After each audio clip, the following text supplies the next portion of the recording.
1983 World Series is brought to you by Miller High Life, the best beer for the best time of the day. Welcome to Miller Time. And by Chevrolet, official U.S. cars and trucks of the 14th Olympic Winter Games. Chevrolet and you taking charge. And by the Texas Instruments home computer, creating useful products and services for you. And by Delta Airlines, 35,000 professionals serving more than 90 cities in the U.S. and abroad. Delta is ready when you are.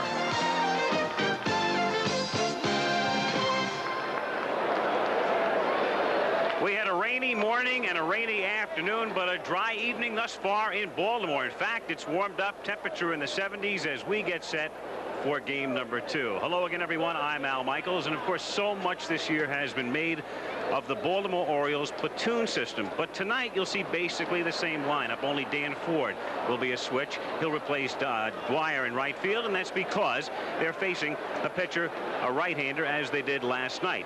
Where you'll see the platooning is with the Philadelphia Phillies. It's interesting, and Gary Maddox touched on it during the pregame show. The Phillies are a veteran team. Tonight, only 2 fellas in the starting lineup are under the age of 30.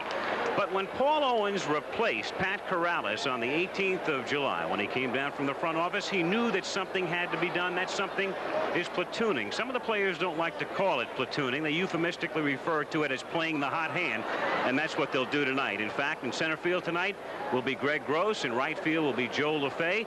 And last night's hero, Gary Maddox, is back on the bench. Also, another thing to keep in mind as you watch the Phillies, could this be the last hurrah for some? There's some talk about Pete Rose, whether or not Philadelphia will pick up their option to retain Rose. Also, some speculation he may end his career in Cincinnati. We don't know. Will Joe Morgan retire? Will Gary Maddox insist on a trade? Will Gary Matthews want out? Who knows? But it's a veteran team, and right now they're only 3 games away from a world championship as we get set for game 2. I know one thing, Howard, when you talk about pressure tonight, it's on the Orioles because no team has ever lost the first 2 games of a series in their home park and come back to win. Well, Mike Schmidt certainly knows that. At lunch today, he said, now I believe it. We're a team of destiny. But I also agree with Reggie. 7 games is a long series, and the Birds can't be written off yet. All right. While I talk about the Birds of Baltimore, I want to talk again with our colleague Earl Weaver, who knows more about the Birds than any man alive, quite probably. And item number 1, why is Joe Altobelli, in your opinion, starting Dan Ford instead of Jim Dwyer when Jim had such a hot hand with the bat last night? Well, Joe Altobelli has played Dan Ford a lot in right field. In fact, Joe did a lot less platooning in right field than he did in center field and he did in left field. Dan Ford has started 61 times against right-handed pitching during the course of the season. Jimmy Dwyer only started 36, and a lot of those were when Dan Ford was injured. Dan is a good ball player. He gives them extra speed. He gives them a little extra defense in the outfield. What the Orioles missed last night, I think, was a little production from the bottom of their order. And we talked about the designated hitter last night, how they're not allowed to use it during the 1983 World Series. And they definitely missed Kenny Singleton in the 6th spot. Now, about Boddicker. This is a critical game, no question about it, for the Birds. You expect him to excel as he did against the White Sox? Well, he certainly handled the White Sox, and last year he pitched 7 times for the Baltimore Orioles in relief. He was in a pressure ball game during the New York Yankees series. He won that particular ball game for us, and he showed an awful lot of heart in a Seattle ball game where he carried our ball club. He's a real good pitcher, Howard. Thank you very much, Earl. And now let's go down to Rex Barney, the one-time Brooklyn Dodger great, and the public address system. Your attention, please. Ladies and gentlemen, it is time to meet the participants in the 1983 World Series.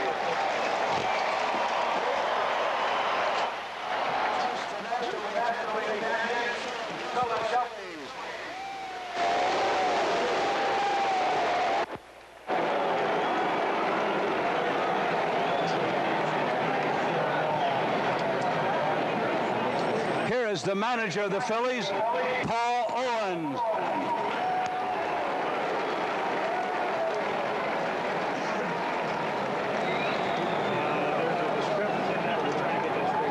Now the starting lineup. Leading off, the second baseman, number 8, Joe Morgan.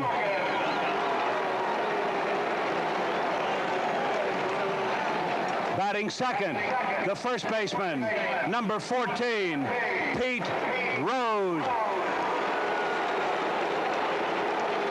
Hitting third, the third baseman, number 20, Mike Schmidt.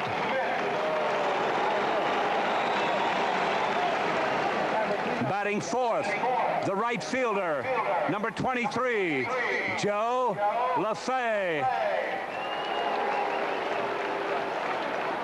Hitting fifth, the left fielder, number 34, Gary Matthews. Batting sixth, the center fielder, number 21, Greg Gross. Hitting seventh, the catcher, number 6, Bo Diaz. Batting eighth, the shortstop, number 11, Ivan DeJesus. In ninth position, now in the bullpen warming up, the pitcher, number 49, Charles Hudson. And now here are the coaches and non-starting players from Philadelphia.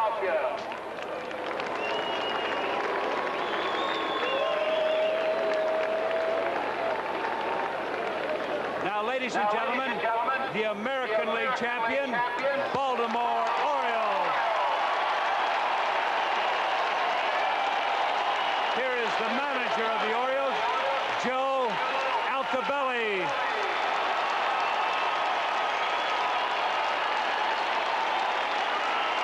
Now the starting lineup. Leading off, the center fielder, number 1, Al Bumbry. Batting second, the right fielder, number 15, Dan Ford.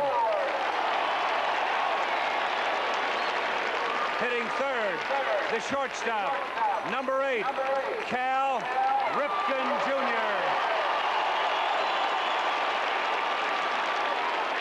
Batting fourth, the first baseman, number 33, Eddie Murray.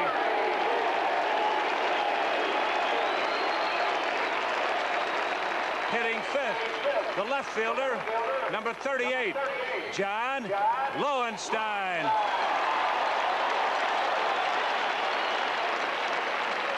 Batting sixth, the second baseman, number 25, Rich Dower. Hitting seventh, the third baseman, number 10, Todd Cruz.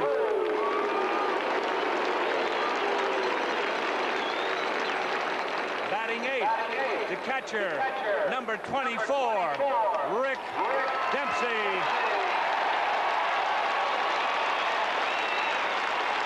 In the ninth position, now in the bullpen warming up, the pitcher, number 52, Mike Boddicker.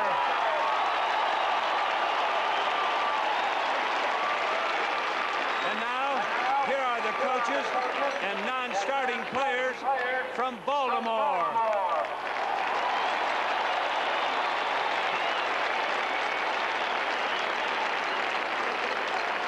Ladies and gentlemen, please rise as we honor America with our national anthem, which tonight will be a repeat performance of sorts by the man who also sang the anthem this summer when Baltimore favorite Brooks Robinson was inducted into the Hall of Fame. Here is Baltimore's own Melvin Lowry.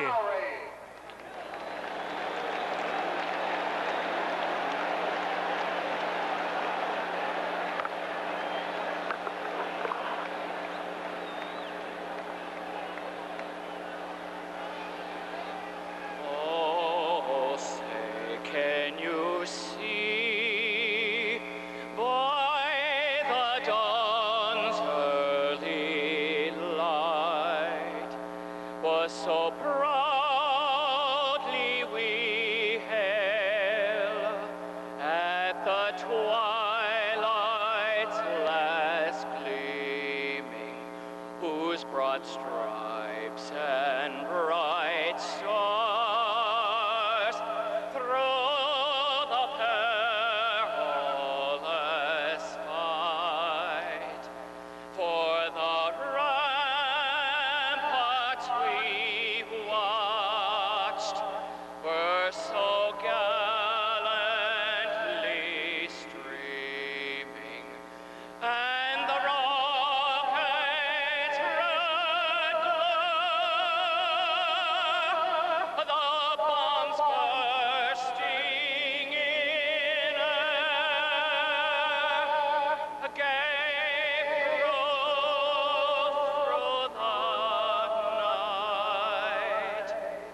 Opening pageantry is over, and we're ready to watch two rookies go to the mound. Boddicker and Hudson in Game 2 of the 1983 World Series. 9-9. The battle between the chef and the baker has been going on for centuries, until the Sharp Carousel convection microwave oven brought them together. As a microwave, it's better for fish and casseroles. As a convection oven, it's better for cakes and pies. And the Sharp Carousel turns the food so you don't have to, for perfect even cooking every time. The Sharp Carousel convection microwave oven. From sharp minds come sharp products. He's only 3, and already he's reaching out, seeking, and looking to you to point the way. Now is when a Texas Instruments home computer can give him a real head start. With more educational cartridges than any other computer, they challenge, encourage, make learning fun. The home computer from Texas Instruments. Don't put it off. Burger King presents the McDonald's. An unusual interview. Is it true all of you switched to Burger King? Yes! How come? Bacon double cheeseburger. Plain broiling. The Whopper. French fries. Being McDonald's, you must take a lot of ribbing. Yes, we can't show our faces anywhere anymore. Would you advise everyone to switch to Burger King no matter what their name is? You bet. You bet. Okay, America. Now when you switch to Burger King, you can tell them... The McDonald's sent you! On behalf of the American League, I'd like to introduce Tom Stout of Chevrolet, who presents the Championship Series Most Valuable Player Award to Mike Boddicker of the Baltimore Orioles. Mike Boddicker had a sensational rookie season climaxed by a record-tying 14 strikeouts in the second game of the American League playoffs, earning for himself selection as Chevrolet's Most Valuable Player of the playoffs. Mike, it's a great privilege to present to you the keys to this new Blazer for that accomplishment. Congratulations. Thank you, Mr. Stout. I'd like to thank you, the American League, and Chevrolet for this honor. The preceding message was furnished by Major League Baseball. Attention, please. Ladies and gentlemen, we direct your attention to the home plate side of the Baltimore dugout, where tonight ceremonial first pitches will be thrown out by two men who helped lead the Orioles to world championships in 1966 and 1971. These men are now enshrined in baseball's Hall of Fame. They are accompanied by Baseball Commissioner Bowie Kuhn. Let's welcome Brooks Robinson and Frank Robinson.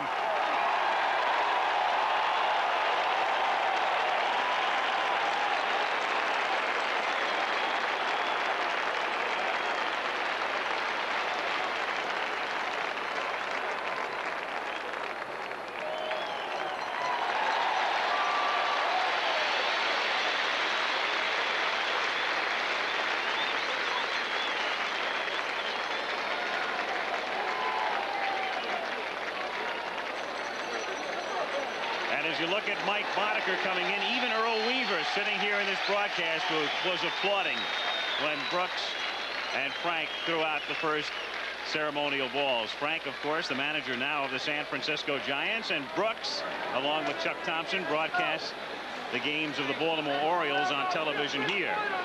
So Boddicker has just made his way into the dugout. The Orioles will be taking the field momentarily. And while we're waiting, many of you saw Boddicker pitch last week in the playoffs. A masterful performance, a shutout against the White Sox, and he is summed up by a man who should know, the three-time Cy Young winner, Jim Palmer. Well, he wouldn't have been here if I hadn't got hurt, Howard, so I guess I have to take a lot of credit. But with the exception of maybe 2 innings, he's had it almost been perfect the entire year. He had an 8-run inning against Detroit. And then early in the year, he pitched a bad game against Kansas City, gave up a 3-run home run in 1 inning. Other than that, he's almost been picture perfect the entire year. But basically, he does everything a good pitcher should do. He throws strikes, he can field his position, he has a good fastball, better than people give him credit for. He's got an excellent changeup, a good slider, and he has the best curveball in the American League. And when you couple all those things with an outstanding ball club, you can see why he's been so successful. And the Orioles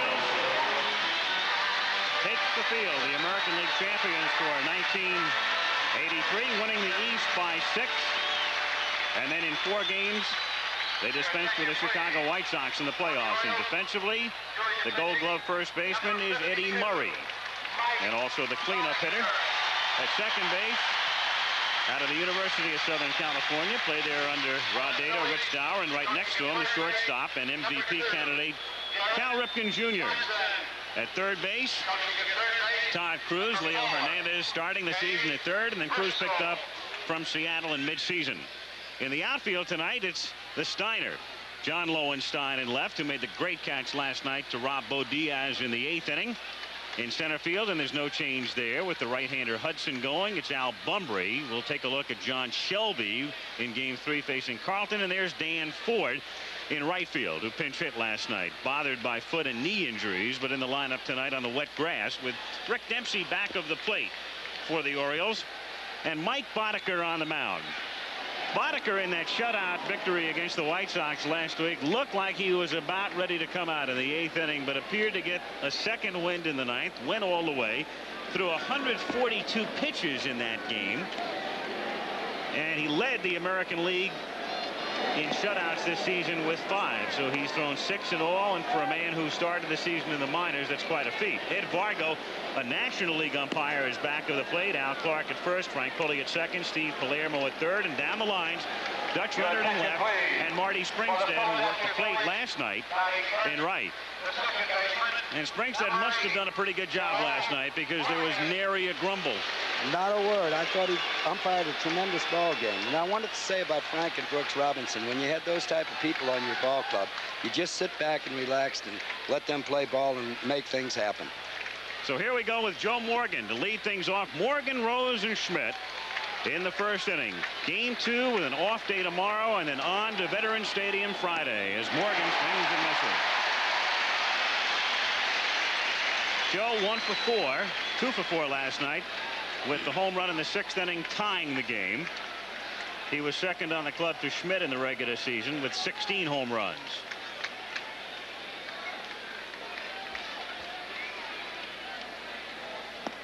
Change, and it's low. 1-1. Tony Kubek was describing it last week. Boddicker throws what they call here a fosh, which is a combination forkball and changeup. And they get the name because of the forkball FO and what they call the fish, a dead fish changeup. So they combine it, and that's how they get the name. As Morgan swings and misses, and that may have been a pitch. And that was it. And what tremendous motion he has. If you're standing in home plate looking at Boddicker throw that ball, as he releases it, looks like a fastball, but it just doesn't get up there. 2 balls, 2 strikes. Boddicker, who struck out 14 against the White Sox, working on Morgan in the first. And that one fooled Joe, but the plate umpire Vargo says no. Sometimes your reputation helps out, and Morgan has drawn more walks than anybody in National League history. As it passed the hitter, it could have been just the least bit high. Full count, borderline pitch. Down he goes on a ball that he turned over. Same motion on that pitch, and if he's going to throw that pitch on 3-2, there's no way that a hitter can stand there and be ready for it. Just an outstanding pitch, and Joe is way in front of the ball. Well, Boddicker in 6 pitches gives you a pretty good demonstration right off the bat as to what type of a pitcher he is. And Joe Morgan's going back to the dugout right now saying to his teammates, you're going to have to wait on the ball. You're going to have to wait on the ball. Pete Rose, 1 for 4 last night. Looks at 1 in the dirt, and the count is 1 ball and no strikes. The field in good shape. The outfield is wet. It rained last night. It rained, of course, throughout the game last night, and then through the morning and the early afternoon here. As Rose takes a fastball for a strike, 1-1. It's been many years ago, but this fellow reminds me a little bit of Stu Miller, who was master of the changeup, and the ball never got up to home plate. Rose reaching out and fouling it away. The pitching coach, Ray Miller, refers to Boddicker as a left-handed or a right-handed Scott McGregor. So you get a pretty good idea after watching last night's game as to the type of stuff you'll see anyway tonight. Scotty has an outstanding changeup, but the one that Boddicker threw to Morgan and the one that he used in the American League Championship game was just outstanding. It's one of the best I've seen. Yet you have said repeatedly that a McGregor becomes more effective the more tired he gets, and yet I've heard you say the same thing about Boddicker. Yeah, well, one thing McGregor can do, and Boddicker's going to have to show me, is throw that high fastball up by the strike zone to some of these hitters. He just tried it right there. Just tried it right there and see if he can get it by him. He wasted that one. The count 2 balls and 2 strikes. Fouled away again. Pete Rose at the age of 42. It's the Phillies' option, remember, whether or not they want Rose back next year. Bill Giles, the president, along with Paul Owens and the staff, will make that decision sometime after the series. Full count, 3-2. We're back to 3-2 now, and we'll see if he stays with the same pattern of an off-speed pitch. Boddicker from Norway, Iowa, 26 years old, and strike 3 called. The fastball up and away. Fastball up and away, so they can't go back to the dugout and say that we can look for off-speed pitches at 3-2. He's thrown 1 off-speed pitch on 3-2 and 1 fastball on 3-2, and both of them in perfect spots. And Pete knew it. Turned and briskly walked away. Now he faces Schmidt. Think about a kid who starts the season in the minor leagues, and then about 6 months later tell him in the World Series you will begin the game by striking out Joe Morgan and Pete Rose. He just did it. 1-0 the count. This is the guy who lit a fire under his team with a public outburst during the season. Grounded down to short. That's an easy play for Cal Ripken, and Boddicker has a 1-2-3 inning. So Morgan and Rose strike out. Schmidt grounds out, and after a half, it's the Phillies 0, and the Orioles coming up. Chevy Tough taking charge.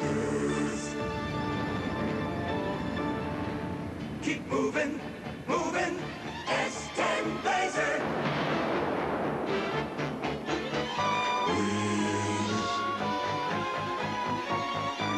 Keep storming, storming, S10 Blazer. Fire. Keep blazing, blazing, S10 Blazer. Water. Keep turning, turning, S10 Blazer. Keep moving, keep storming, keep blazing, keep turning. In all of nature, there's nothing like the thrill of a tough Chevy S10 Blazer. Chevy Tough is taking charge. Pete Rose is at first base for Philadelphia.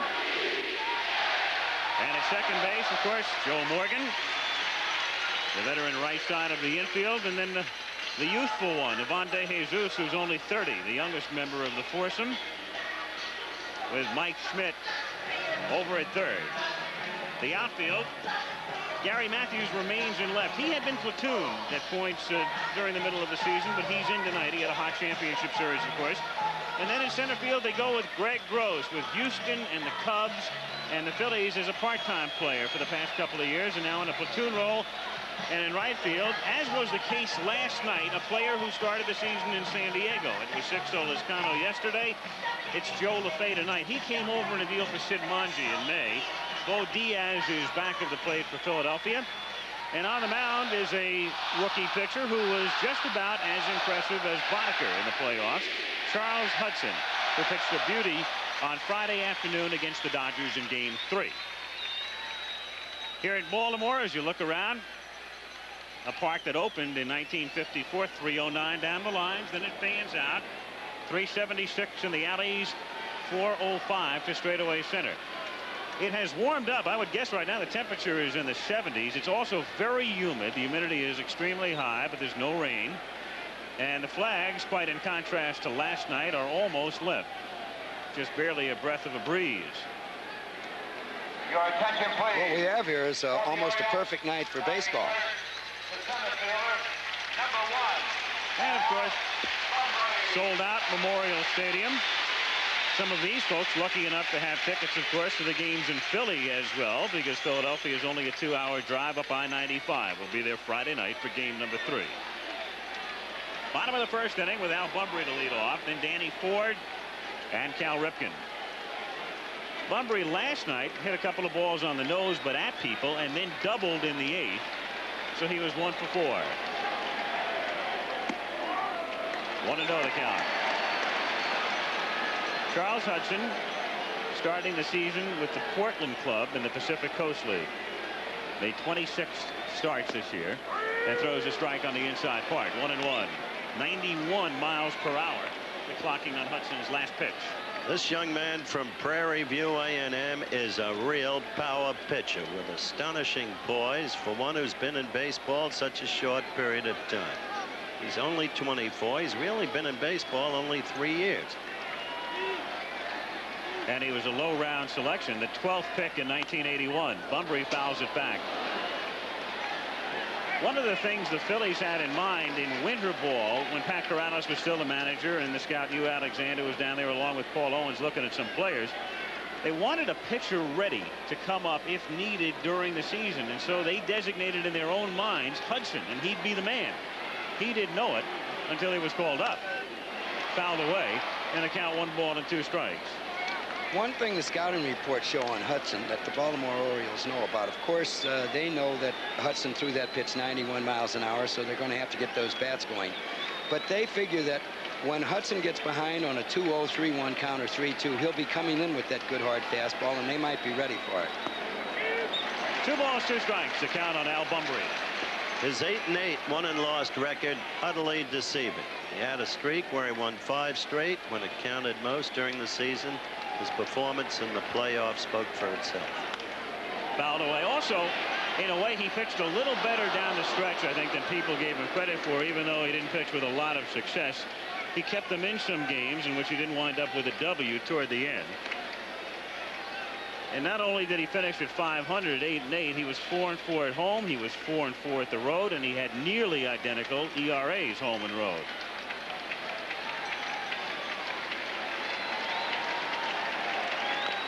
Little squibber, and it's a fair ball. Diaz throws him out. So Bunbury has gone 1 away in the first inning. And we'll take a look at Dan Ford. Batting second. Last night's game, as you take a look at ERAs in September, and evidence right there, Hudson 208, even though, as I say, he didn't win with regularity. He kept them in games. Last night's game, just about controversial free. In fact, if you had to look for anything at all controversial, you've got to go down to, do you hit Renicky instead of Ford in the 8th inning? But that's really stretching it. It was a quickly paced game. 2 hours and 22 minutes, and that's about as fast as you see a World Series game played these days. Ford has hit .276 against right-handed pitchers. Al, against lefties, .287. Dwyer, the man benched tonight in favor of Dan, who had a hot bat last night, has hit .279 against righties. But Ford, as Earl pointed out earlier in the telecast, has been the basic regular. 1-1. Ford's the type of player that can really get hot, and after sitting out last night, maybe he'll have one of those 5 or 6 game hot streaks, similar to Matthews had in the National League playoff series, and that's what Altobelli's looking for right now. 1 ball, 2 strikes the count. Ford coming back as you look at the first-year manager of the Orioles, Joe Altobelli. Altobelli, a long-time minor league manager. When Earl was here, Altobelli was at Rochester in AAA. Then he finally got a big league break with the Giants and lasted there nearly 3 seasons. Then was fired at San Francisco. Coached for the Yankees at third base last season. 2-2. Ford almost walked into the pitch with that closed stance. Yes, he did. A second to go. I'm sorry, Earl. You had a glimpse of the man who means so much, who's on the bench, Ken Singleton. Well, they definitely missed him last night. There he is, Rick Dempsey, sitting to Ken's right, left of your screen. They're going to have someone who is not expected to get hot as the ball's hit Schmidt at third base. And Mike, fields it and throws to first. It's an easy play for the second out. 2 down. They're going to have somebody who isn't expected to get hot. That hasn't led them all year to get hot in this series. Maybe it's Ford, maybe it'll be a Dempsey, maybe it'll be a Dollar. I'm sorry, they have to have Ed Murray hitting the way he can hit to win this series. Well, that's true also, Howard. Here is Cal Ripken. Sixto Lezcano was quoted today as saying he felt that outside of Ripken and Murray, there wasn't a whole lot to worry about in the Oriole lineup. 1-0. Well, with the ball game that Denny pitched against him last night, it would appear that way.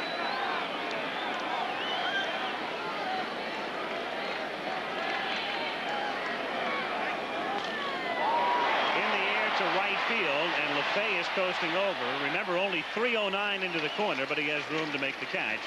And the Orioles are gone in order. So both clubs go out 1, 2, 3, and after 1, there's no score in game 2.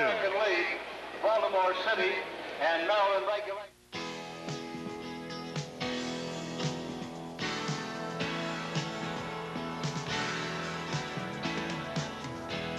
It takes a lot of groundwork, dedication, and strength to become airborne.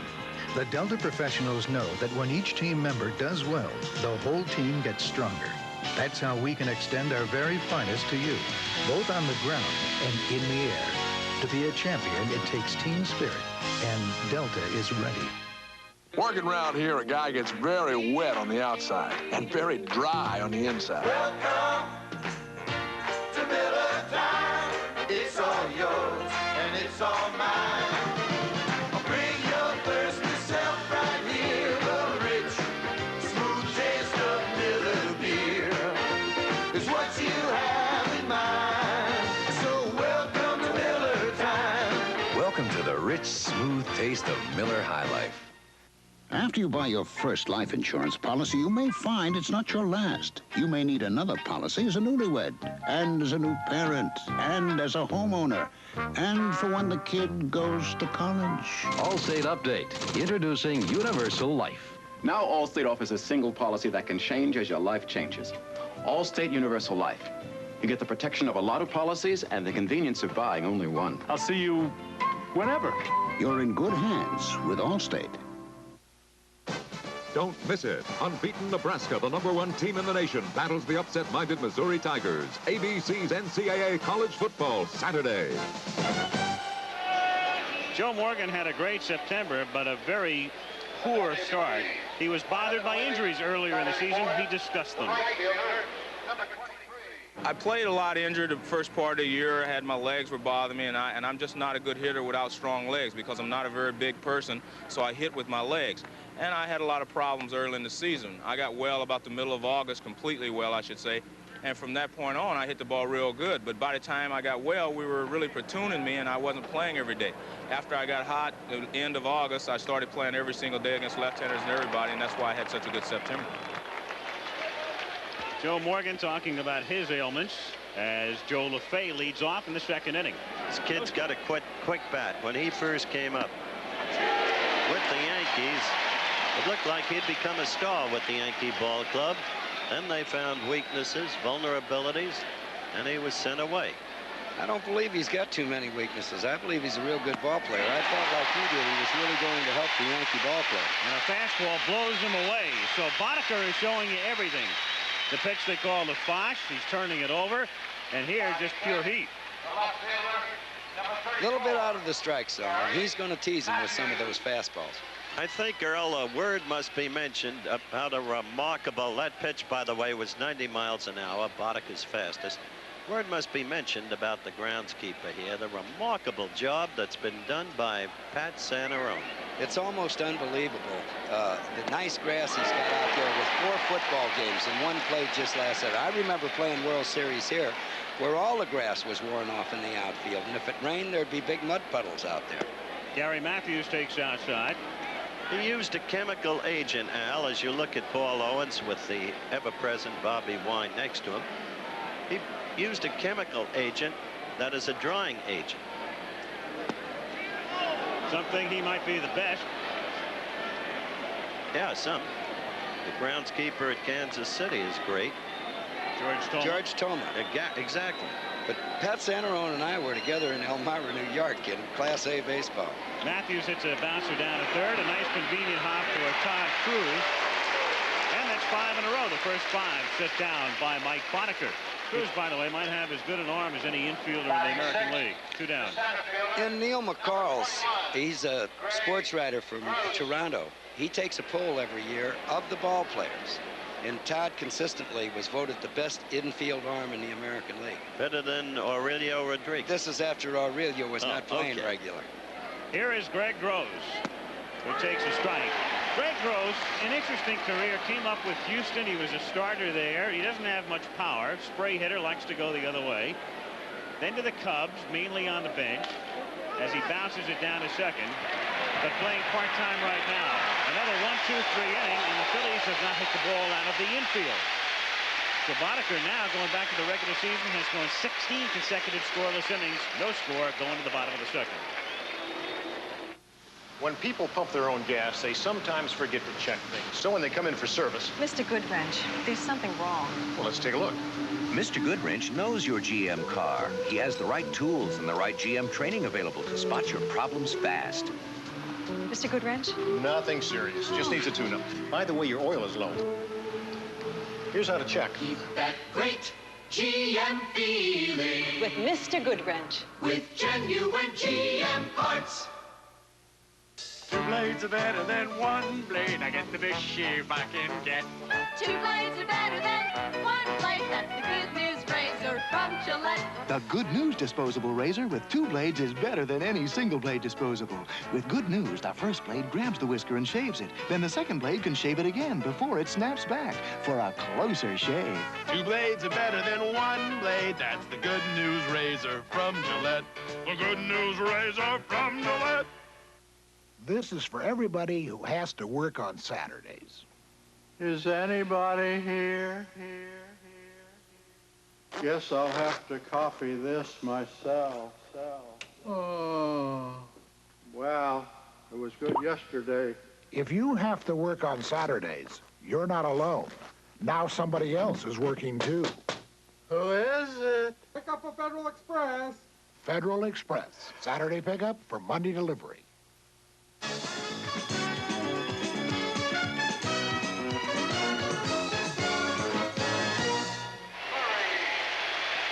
Game 3 will be played Friday night.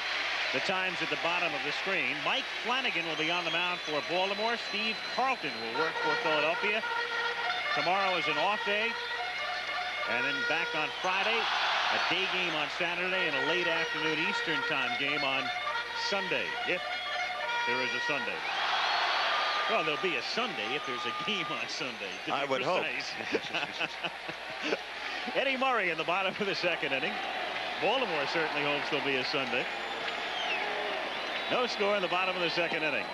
By the way, when we moved to Philadelphia, the Phils had the best home record in the National League. The Birds had the best road record in the American League. Interesting contrast. Murray hits it high in the air to left center field. Loping over is Gross to make the catch. One away. Lowenstein coming up. Gross platooning in center. Lowenstein, of course, platoons in left for Baltimore. And he talks about it. Well, absolutely, and I think it's essential to the psychological welfare of the player involved to be told something like that, because immediately Earl let me know what was going to be expected of me, and I appreciated that, and I did not deviate from that course. And being the situation type player that I am, I kind of loved playing that role. As a matter of fact, I have no desire to play full-time. We have so many guys in this ball club that lend support toward a winning effort in the same capacity that I'm actually thrilled to be able to be part of it. Well, as Lowenstein talks about platooning, he winds up wrapping a double into the gap in right center field. Look at that graphic. Last 85 home runs hit off right-handers. John told me once he stayed in a ball game. We were winning big, and I didn't pinch hit for him. He struck out against the left-hander. He says, "Don't ever do that to me." Here is Rich Dower. 0 for 3 last night. So now let's see if we see some punch in the bottom of the Oriole lineup, which was missing last night. Out of the 6, 7, 8, and 9 spots last night, the Orioles were a collective 0 for 12. Lowenstein at second base. 1 out in the bottom of the second inning. Blocked by Diaz, and the count is 1-1. Rich Starr is a type of hitter, if he's not hitting, and he had an off year, gets anxious and swings at bad pitches. I think Rich could be the offensive player they're looking for if he could be patient and get strikes. Drive the ball to left field and to right field. A lot of people have told me he's quit trying to hit the ball to right field when the pitchers have gone away from him. 1 ball, 1 strike. In the air to left center field. And an easy fly ball for Matthews. And tagging at second and on his way to third is Lowenstein as the throw is well off the mark. So John Lowenstein taking advantage of the arm of Gary Matthews, which is relatively strong but quite erratic. Well, he misplayed the fly ball. He had to go back at the last minute, and I think that's why John decided to tag up and go to third base. But I do want to say that outfield, it has rained all day, and that outfield is just the least bit wet, and we could see some outfielders slip on it before the night's over. That's also a good scouting report, obviously, on the part of the Orioles, because that's about the way Matthews plays every routine fly ball. Well, he catches him. He catches him. He catches him, but as he caught that ball, he was not in a position to throw. Which Lowenstein immediately realized. As for the slippage factor in the outfield, that chemical drawing agent I told you about. As Cruz hits it in the air to center field. Gross went the wrong way, but has time to recover. He started back as Cruz hit that one off the end of the bat, but he had plenty of time to recover as the ball just hung him. So they strand Lowenstein at third after a double, and we've played 2 in Baltimore with no score. What keeps America going on a freezing day? Presto. What brings football fans up to Green Bay? Presto. Why does your car need a fresh fill of Prestone? After just 10,000 miles of driving on weak, neglected antifreeze, a radiator could look this bad, while a Prestone radiator looks this good. That's the Prestone difference.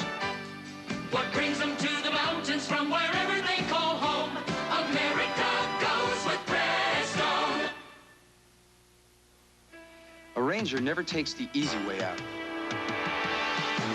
You're reaching deep inside you for things you've never known. No! That's why getting into the Rangers is tough, and the training is tough. Be all that you can be. So it makes me feel like I'm part of something really special. Be all that you can be. And I'm not the only one. You can do it in the Army. Hard-working hardware. Now there's more for your hard-earned dollar at Sears National Hardware Sale. For the hard jobs, try this Craftsman 90-piece tool set, just $88. Or get powerful savings on this Craftsman grinder, durable 7.5-inch circular saw, rugged Craftsman belt sander with case, or versatile saber saw, only $49.99 each. And now there's more hard-working hardware on sale for you. There's more for your life. During the National Hardware Sale, now through Saturday. At Sears. Tomorrow. Hotel fire, multiple injuries. Trapped in a blazing inferno. David, get up there! And Trauma Center is the only hope. 6, don't give up now. For the Phillies, On Saturday, World Series Game 4 early, and following that, NCAA college football, top-ranked Nebraska taking on Missouri at Missouri following the 4th game of the World Series. 3rd inning, Al Michaels, Howard Cosell, Earl Weaver. In the 3rd, no score. Diaz, De Jesus, and Hudson against Boddicker, who has retired the first 6. He has struck out 3. Hasn't allowed a ball out of the infield.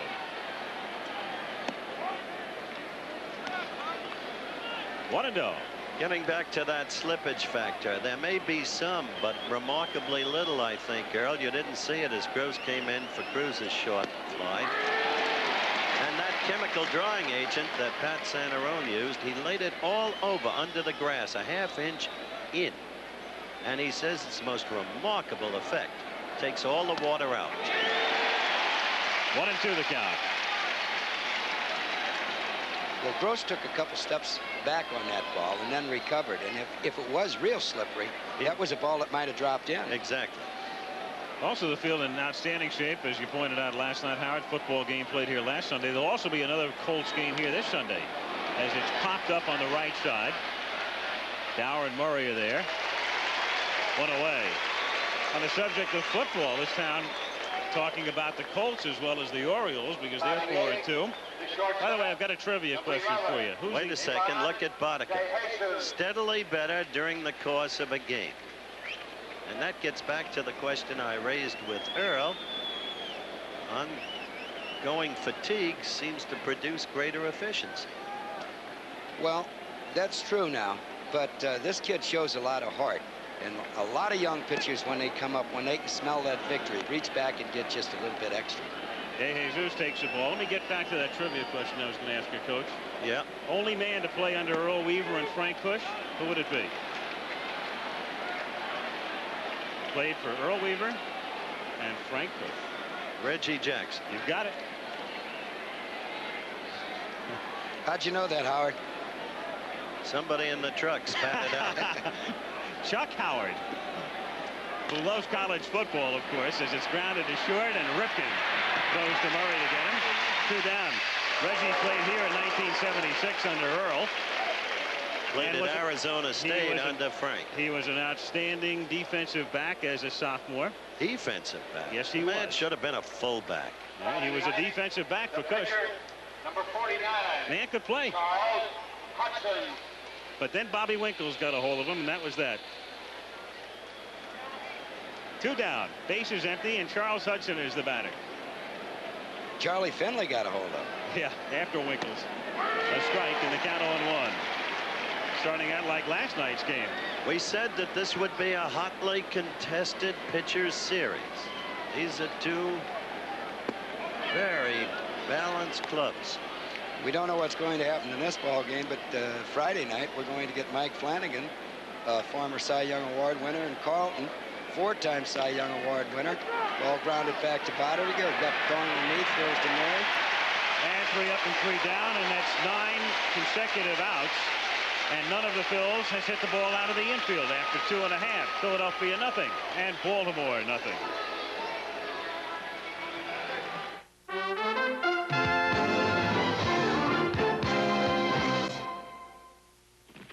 Shooting on location is a real challenge. But how good a picture is can depend on how good the paper is it's printed on. That's why the photographers I know use Kodak paper. Not just for the pictures we earn our living with, but for personal pictures, like these. Because what a picture says on the back says a lot about how it looks on the front. Kodak paper. The only way to be sure you get it is to ask for it at a retailer displaying this new sign. Okay, guys, I was a little off. We're not on Route 35. We're on Jackrabbit Road. Jackrabbit Road? Yeah, we're not in Pennsylvania. We're in West Virginia. West Virginia? They got some great-looking steaks inside, and Lowenbrow on top. Let's go. When you want the taste of a truly great beer, tonight, let it be Lowenbrow. He really lucked out this time. I knew we were We're beginning our descent into the Dallas-Fort Worth Airport. Good. This is an American Airlines flight attendants class, a training program so selective only 1 out of 200 applicants are accepted. Here's Shelley Hughes, learn to give you the best flight possible, and she'll continue to receive even more training. We taught Shelley a lot, but some things we didn't have to teach her. Happy birthday. We're American Airlines, doing what we do best. 5 seconds to the gold medal, 4 to the gold medal. This impossible dream comes true. And now, there are new dreams. There's an interesting story. The brilliant running back of the University of Oklahoma, Marcus Dupree, suspended from the Sooners for failure to appear at practice Monday, Tuesday, and Wednesday, said to be, in fact, in seclusion back in Jackson, Mississippi. Be interesting to see if Coach Switzer takes him back. Should Marcus desire to come back. Meanwhile, here, most of the bats have been in seclusion as we play 2.5. John Lowenstein has the only hit in the game, a double in the 2nd inning. Baltimore comes up in the bottom of the 3rd inning with Dempsey, Boddicker and Bunbury.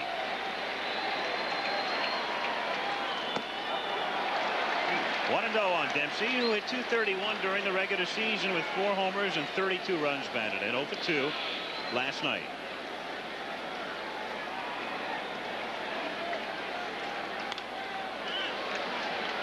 One and 1.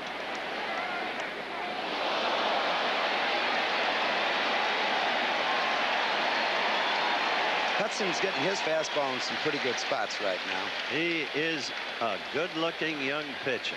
And if you were around that Philadelphia dugout tonight, you saw a team with self-belief. They are really a confident ball club now. Well, being up 1 game in a 7-game series will do that for you. And having a lot of fellas who have been around. Rose and Morgan and Perez and Carlton and Reed and Schmidt and Maddox, who's not playing tonight. The 2-1 pitch, a swing and a miss from the count. And down goes 2-2 is what the scoreboard says. And Dempsey says, now what's the count? The board said 2-1. And Dempsey said, I thought it was 2-1. What are you laughing at, Rick? Now it says 2-2. Now Diaz is arguing. He won the argument. Well, Diaz is saying, now what is the deal here? The deal is it's 2-2. Your call was correct. The scoreboard was wrong. Ed Vargo, who is the senior umpire in the National League, he's been through this before. He is saying it is 2-2.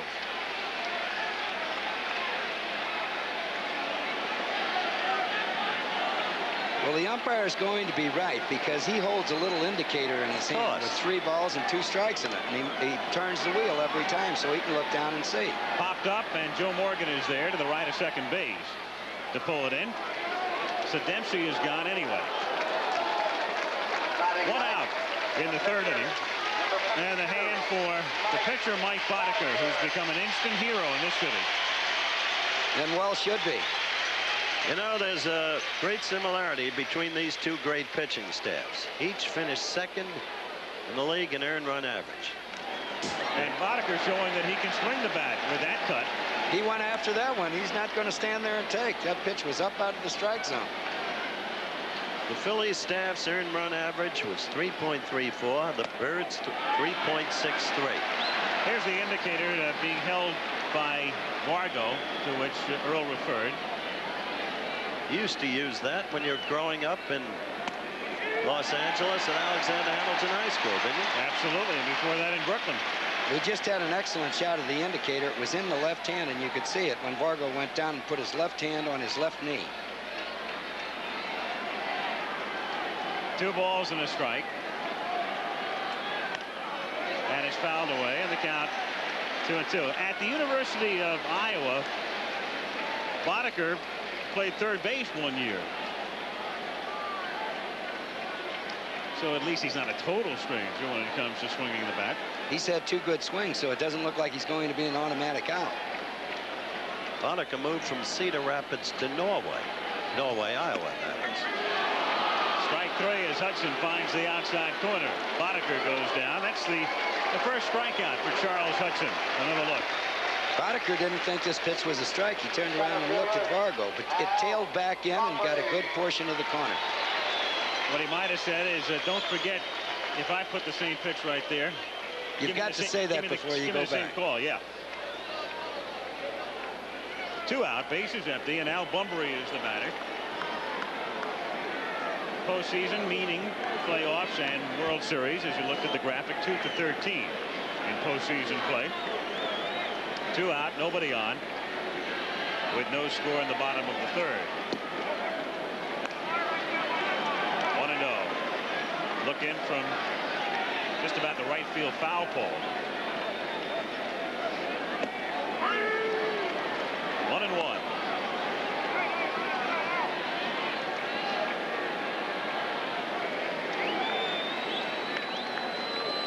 Bunbury stepping out. Again tonight, we've got 2 pitchers that work fairly quick, and I wouldn't be surprised to see more hitters stepping out trying to break their rhythm.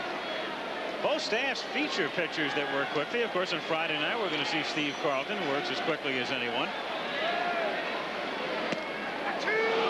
1-2 the count. You can't put a pitch in a better spot than that one. That's it. He really threw that pitch. That's what I was about to say. Just beautiful. There it is again. Knee high, outside corner. How can you hit that pitch? 1-2 to Bunbury is up high in the count. 2 balls and 2 strikes. You mentioned earlier, Al, that Bunbury was swinging well last night. A far cry from his dismal performance in the '79 series. And I think you're right. He is. He looks determined. Count stays 2-2 in the Philadelphia dugout. Tony Perez, man in the middle right there, who started the season very, very hot. In fact, he helped to carry this club early. He was making several starts at first base, and then he tailed off and assumed the role for which he was signed, pinch hitter. And Bunbury takes strike 3, and Al, a normally very affable and happy sort, expresses his displeasure with Vargo. So Hudson painting the corners here in the 3rd inning, throwing perfect pitches to Boddicker, and again Bunbury. Strike 2 was a perfect pitch, and as we go out, take a look at strike 3, and we've played 3 with no score in Baltimore.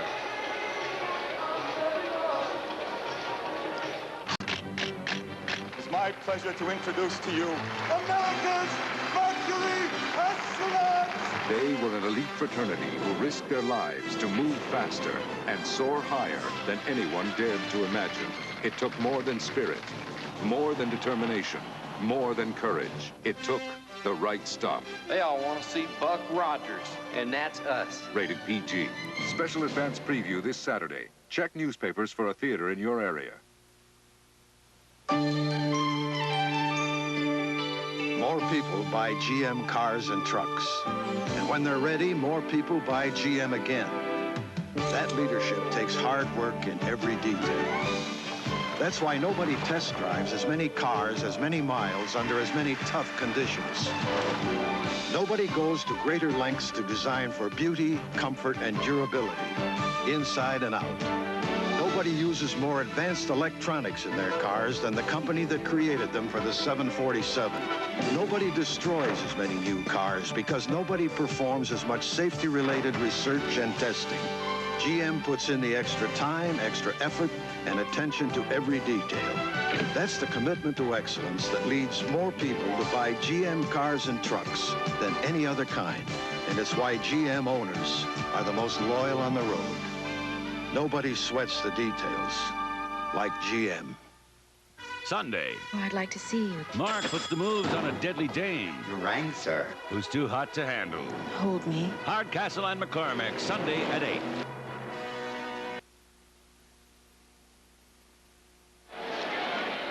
We go to the 4th inning. No score. Mike Boddicker works on Joe Morgan, who struck out his first trip, and he takes a strike. Boddicker has been perfect through 3. He has struck out 3. Hasn't allowed a ball out of the infield. 5 grounders. 0-2. This should be a very interesting inning, though. The Reds, you'll look at Joe Morgan, Pete Rose, all of them. It's almost inevitable. The Phils will be looking at Boddicker second time around. Grounded toward the hole. Ripken was playing up the middle, knocks it down, and that's all. Morgan, a pull hitter. So Ripken was playing over toward the middle, and he's been playing over toward the middle more since Todd Cruz was acquired at 3rd. Cruz has more range than Hernandez did, and this time he had to go back and couldn't make the play. First baseman, Pete Rose. There it is. Ordinarily, he'd get that ball. You'll see him slip just slightly on this grass right here. The ball hit on the heel of his glove. But if he gets it, does he get Morgan? He's got a good shot because last night he showed us he could throw from the hole. That's scored as an infield hit, and Morgan goes. Rose takes outside. Morgan got a good jump and steals it. It was a close play, and Boddicker is upset at the call at second base, and so is Ripken. He's disgruntled as well. Morgan got a tremendous jump. I want to see this again. You just don't steal on Rick Dempsey. It was a perfect throw, Howard. It comes in knee-high right there, a little bit higher than knee-high. There goes the hand into the bag, and I believe the umpire got it right. Good call. He didn't steal it on Rick Dempsey. He stole it on Boddicker. You're right. He had a walking lead and was going immediately and gets it. He's there. That angle proving it very conclusively. No argument at all. Frank Pulley, the umpire at second. Rose bluffs a bunt, and the count is now 2-0. Now that shows that Paul Owens has just a little bit of respect for Boddicker, and he's going to try to get that runner from second over to third with should Pete bunt with 1 out. Rose laying it down, and Morgan has to hold. Dempsey throws and gets him. So Rose made what at first appeared to be a perfect bunt, but he didn't get it out far enough, and Morgan, sensing that Dempsey was going to make the play, was frozen. It's hard to believe the agility of Rick Dempsey. And you can carry a hitter that hits 224 when he can do defensively the things that we just watched him do. That's why, despite the paucity of power in the bottom of that batting order, Joe Altobelli remains loath to bench Dempsey in order to get Nolan's better bat in there. He's exactly not going right. to do it. And Dempsey remains the leader of this team in spirit, in know-how, in everything. Mike Schmidt standing, and that little bunt right there, a perfect illustration of the difference between grass and AstroTurf. In Philadelphia, that's a sacrifice bunt because it takes that kangaroo little hop on the turf, and Morgan advances. That's definitely true.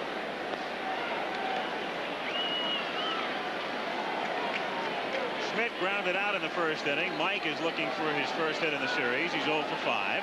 Pickoff play is on. Morgan getting back as Dower had cut in behind on a timing play. That's a play that the Orioles don't hesitate to use. Even if they don't get him, might keep Joe Morgan a step closer to second base should Mike get a base hit. And with Schmidt a pull hitter, Dower is pushed over toward the middle anyway, so Morgan can't get a big lead as Boddicker throws it up and in. Last night, the first few times up, they pitched Mike Schmidt outside. I see they're going in and out with him tonight. 2 balls and no strikes the count. 1 out, 4th inning. No score. You know, the way the wind was blowing to left field last night can influence a pitcher's thinking as far as pitching right-handed hitters away.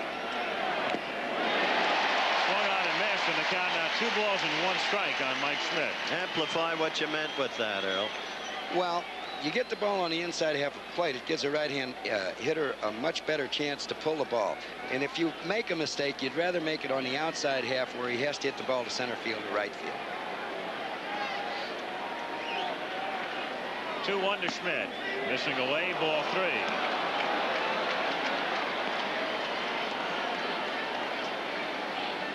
A look at how the defense is aligned.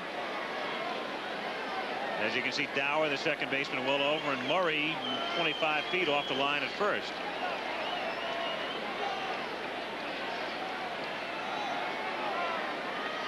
Three and 1. LeFay is on deck.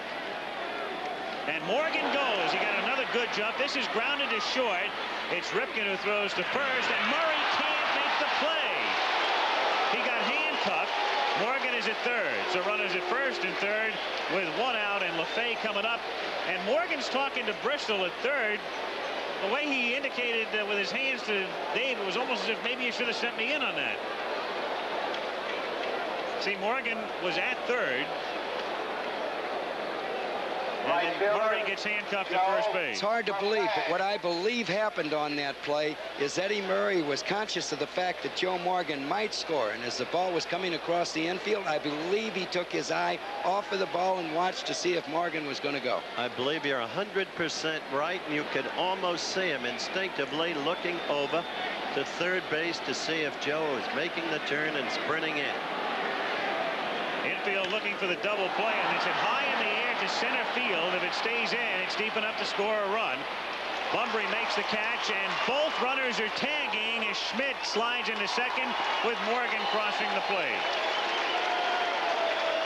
So LeFay delivers a sacrifice fly, and Philadelphia takes a 1-0 lead here in the 4th inning. This team is playing opportunistic baseball. This team is doing everything right, these Phillies. They forced that run. It was Baltimore that made the mistake, and it wasn't Boddicker's fault. That's the first run scored against him in 17 2/3 innings. Fantastic streak. And it's also an unearned run because that would have been the 3rd out. Matthews is the batter and takes a strike. The scoring on Schmidt's ball, Ripken gets an assist. And then Murray gets the error at first base. 6-3. LaFay follows with a sacrifice fly. And so with 2 out, Schmidt at second. And 0-1 the count on Matthews, who hits it in the air to center field. And Al Bunbury will put this one away. But Murray's error is costly as the Phillies score an unearned run here in the 4th inning. One hit, one error, one left in the middle of the 4th at Memorial Stadium in Baltimore. It's Philadelphia 1, Baltimore nothing in Game 2 of the 1983 World Series.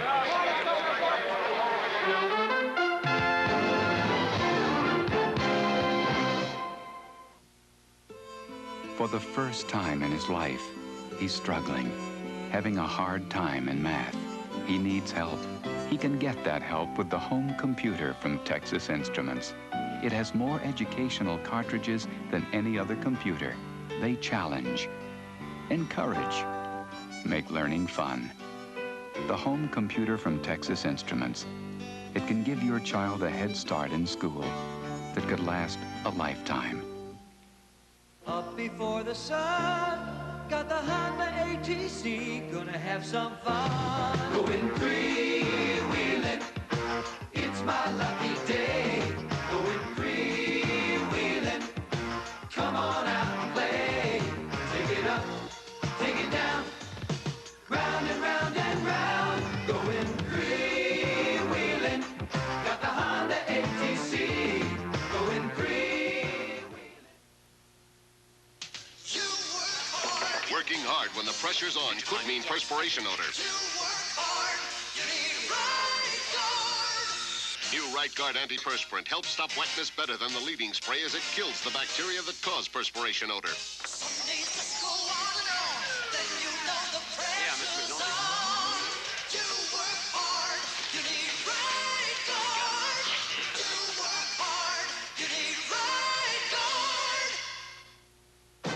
Don't miss it. Unbeaten Nebraska, the #1 team in the nation, battles the upset-minded Missouri Tigers. ABC's NCAA College Football, Saturday. Bottom of the 4th inning, Philadelphia leading 1-0 with Dan Ford, Cal Ripken, and Eddie Murray to face the rookie Charles Hudson.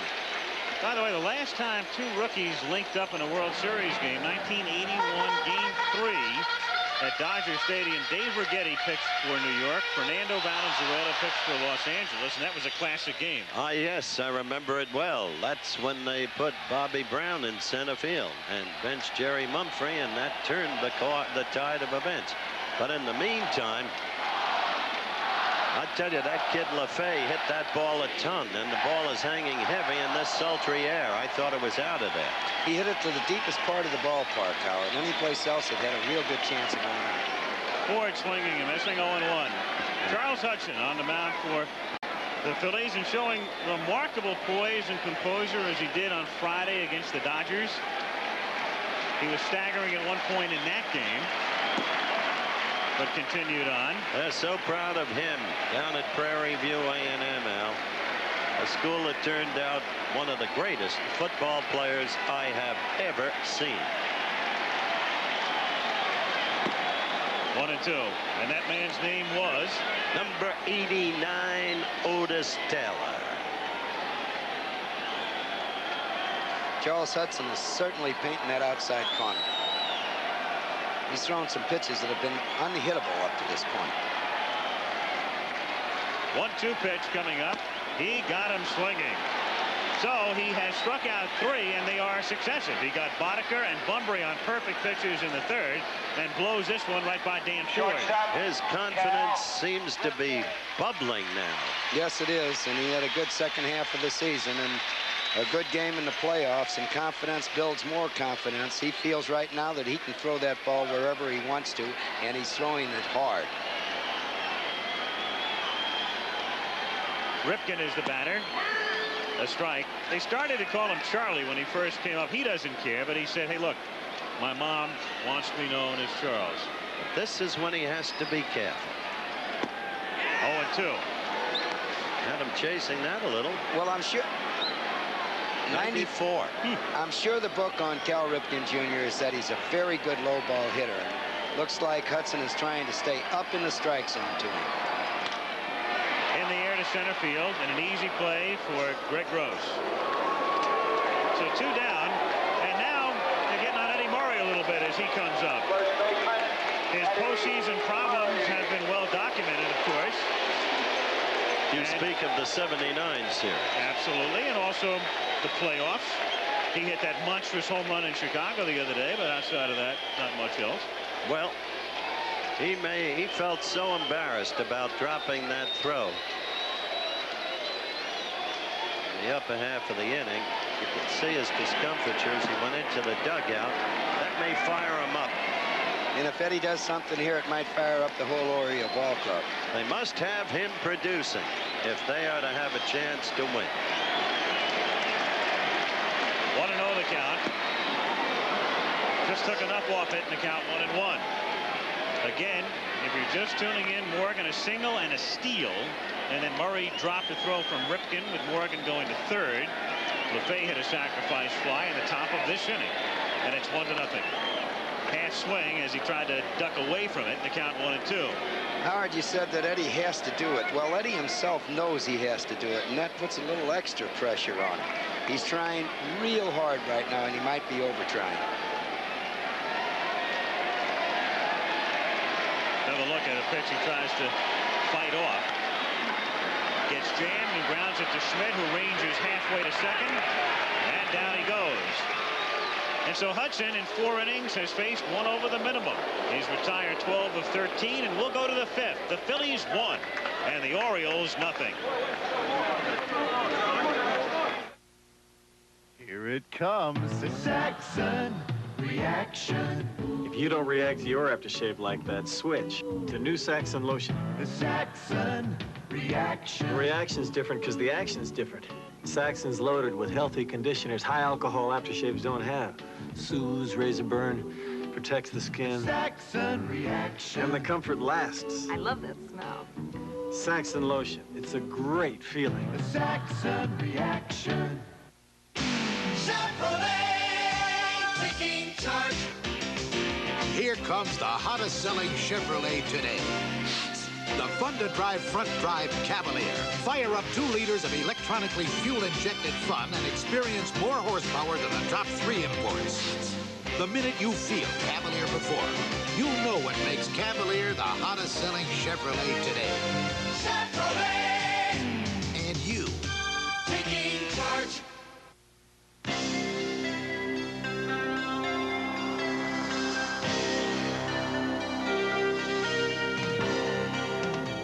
To be better than the competition, it takes more than muscle. It takes skill. And Delta's crew of dedicated professionals work together to bring you a smooth flight on every flight.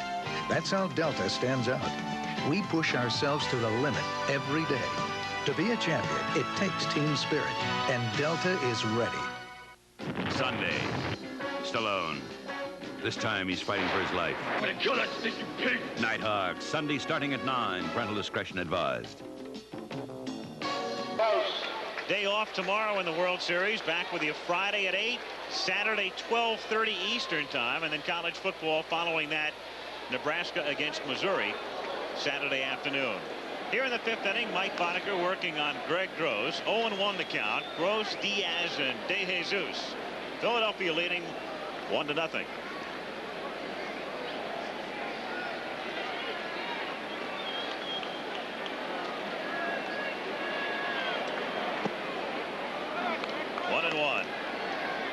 That's the machine the Phillies use to tape their people as they bat. And they have a monitor in the dugout with it also. Grounded down to short. Ripken going to first. 1 away, and a mock cheer goes up for Murray. And they can go in the minute that they come back from home plate and go in and rerun that tape and see what they look like. Catcher. In the last at bat. Diaz. Bo Diaz comes up, popped out in the 3rd inning. You still can't get over that catch of Lowenstein's yesterday, and I don't blame him. 0-1. That ball was out of here. I don't know how Lowenstein got his hand back, ball in the glove, without bumping into the fence. Without bumping into the fence. It was an amazing feat. No balls, 2 strikes to count. There has not been a walk in either game to this point. Yesterday's game only the 4th in series history. Make it the 5th. It had been 4 without a walk, and we're possibly on our way to another. So the odds against that are pretty staggering.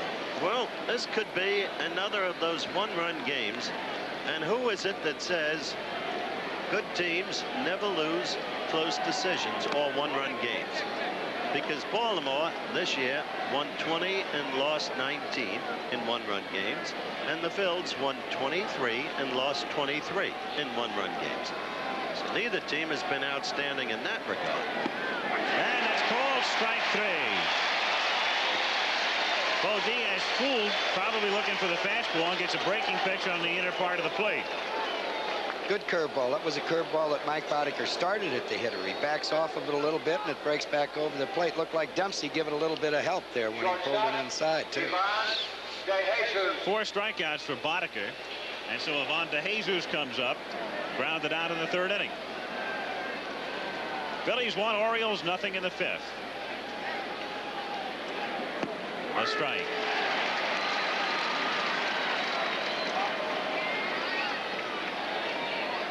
Boddicker finished 2nd in the American League in earned run average this season. As it's bounced down to Murray, he'll shovel, and the out is recorded to retire the side. So that's the 4th 1-2-3 inning for Boddicker. But the Phillies scored in the 4th, and after 4 1/2, it's still 1-0 Philadelphia. Here at the Sharp Reliability Test Center for televisions, we turn the temperature down to -4 degrees, and then we turn it up to 104 degrees.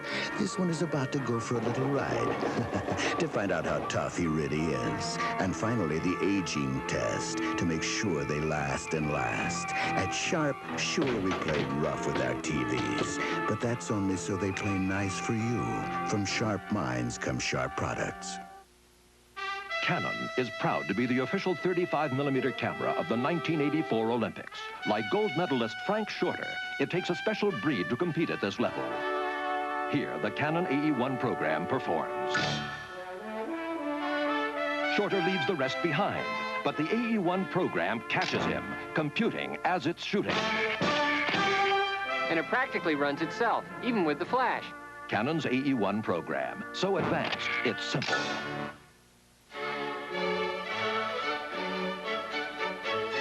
The beauty of a Delta faucet is, when it's on, it's on. And when it's off, it's off. Its washerless design helps keep it from dripping, so it lasts and lasts and lasts. Delta faucet. We're first because we last.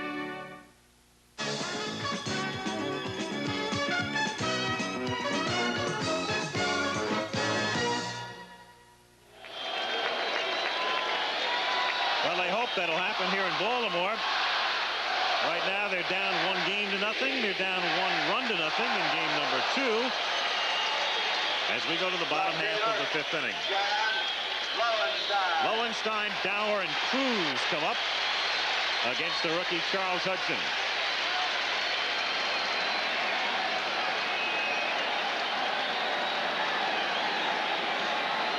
Lowenstein with 15 home runs during the regular season.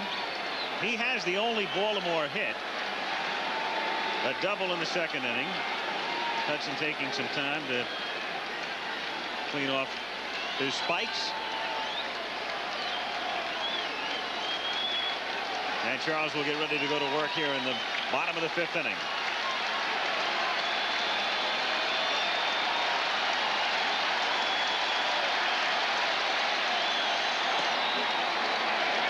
Fans now are trying to get something started, trying to give the home team a little bit of help. For the baseball purist, the aficionado, so to speak, both games have been picture games. Pitchers do it. Pitchers do it. Infrequent mistakes in the field. Eddie Murray's tonight, one that stands out. But the average fan likes to see runs and more runs and home runs. So for them, no. in the air to center field and deep. They may be looking at a home run right here. And they are.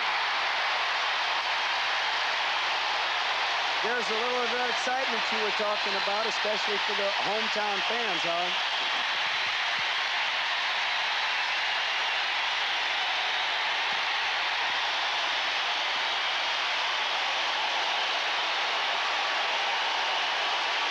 It was a fastball over the outside half of the plate that John seemed to be looking for. He seemed to creep up just a little bit on the plate. He went out and got it and hit it right back up the middle. Get to see it again right here. Tailing away just a little. John up a little closer on the plate. Got all of that ball. Hit it over the 405 sign in center field. I hope nobody asks him in the clubhouse after the game, what did you hit? You remember what his answer was? Yeah, and that he said, I hit a home run. The writers usually want to find out what type of pitch he hit, curveball, fastball, changeup. Every time they asked John what he hit, he said, I hit a homer. And to the deepest part of the park, and it really carried on a windless, breezeless night. 0-1 the count on Dower, who fouls it straight back. But it's interesting, the games have been low scoring, as you pointed out, Howard, and another look right here. There have been 5 runs in the 2 games. That's not very many, but 4 home runs. And the other unearned. Right.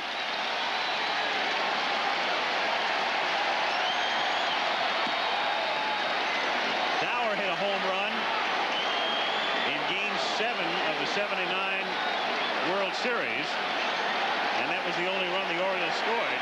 Everybody remembers Stargell's home run that day as Pittsburgh won it.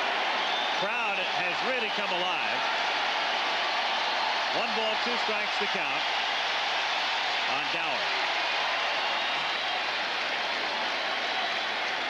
Hudson continues to make good pitches with that fastball on the outside half of the plate. I believe that all of the Oriole hitters are going to have to do what Lowenstein did, get up on that plate just a little bit.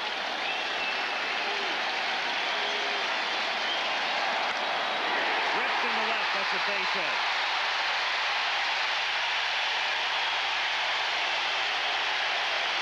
So with nobody out, Dower is at first base in the bottom of the 5th inning.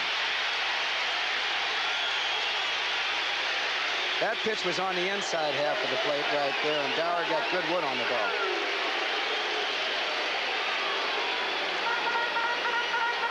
Todd Cruz comes up. So that's the first hit. The hit by Dower is the first hit the Orioles in 2 games have gotten out of the 6, 7, 8, or 9 hitters. Bunt by Cruz. Schmidt with bare hand, and Schmidt had a double clutch. Everybody safe to throw to second. Too late there. Joe Morgan was not expecting the sacrifice, and he was just a little bit late getting to first base. And that's the reason why Schmidt double clutched it. Here it is. A good sacrifice attempt, laid right down the 3rd baseline. Schmidt comes in, makes a nice play. He's ready to throw, and there's no one there. He had a hold up. By the time Morgan got there, Schmidt was off balance and made a low throw. And Joe never did really get to the base, as you viewers just saw. And that's really astonishing because Morgan, the teacher, rarely makes a mental mistake. That's true. We got the 7th hitter at the plate in Todd Cruz. I can understand why they might not be expecting a sacrifice bunt with the 8th hitter, Rick Dempsey, and the pitcher coming up to drive him in. Yeah, would you bunt with the pitcher coming up next? I think I'd give it a shot. You got a left-handed hitter in Al Bunbury if Boddicker doesn't give him in, and I said Not only that, Boddicker takes a pretty good swing. The first time up, Boddicker had some pretty good cuts. At least he looked like he wanted to hit the ball. Meanwhile, you've got Osteen, Owens, and Wine. As they look on, Dempsey stands in. Rose is at the edge of the grass at first. Schmidt is even with a bag. Morgan and De Jesus are halfway. Dempsey will swing away and takes low ball 1. Well, I was about to say, if I'm the defensive manager in this situation, I wouldn't put on any bunt plays where I'd have too many people charging on this, because you do have the pitcher coming up behind Rick Dempsey. Dower is at second, and Cruz at first with nobody out. Dempsey on a half swing. It's a strike, 1-1. Now in the bullpen, Willie Hernandez gets up, the left-hander acquired from Chicago in May for Dick Ruthven. Joe Altobelli can figure here if Dempsey, give Dempsey a chance to hit, and then he can get the runners over with his pitcher, and Bunbury will still have his shot. Dempsey fouling it back upstairs, straight back, and the count is 1-2 strikes. The one thing you worry about when you don't put that sacrifice bunt on is the double play ball. With nobody out, bottom of the 5th inning, Dower, who singled, is at second. Cruz was given a base hit on the Schmidt play. He's at first. And the 1-2 pitch on its way to Rick Dempsey is drilled into the right field corner for extra bases. That will score Dower. And on his way to third as the relay gets by De Jesus, it's backed up by Schmidt. Cruz stops at third. 2-1.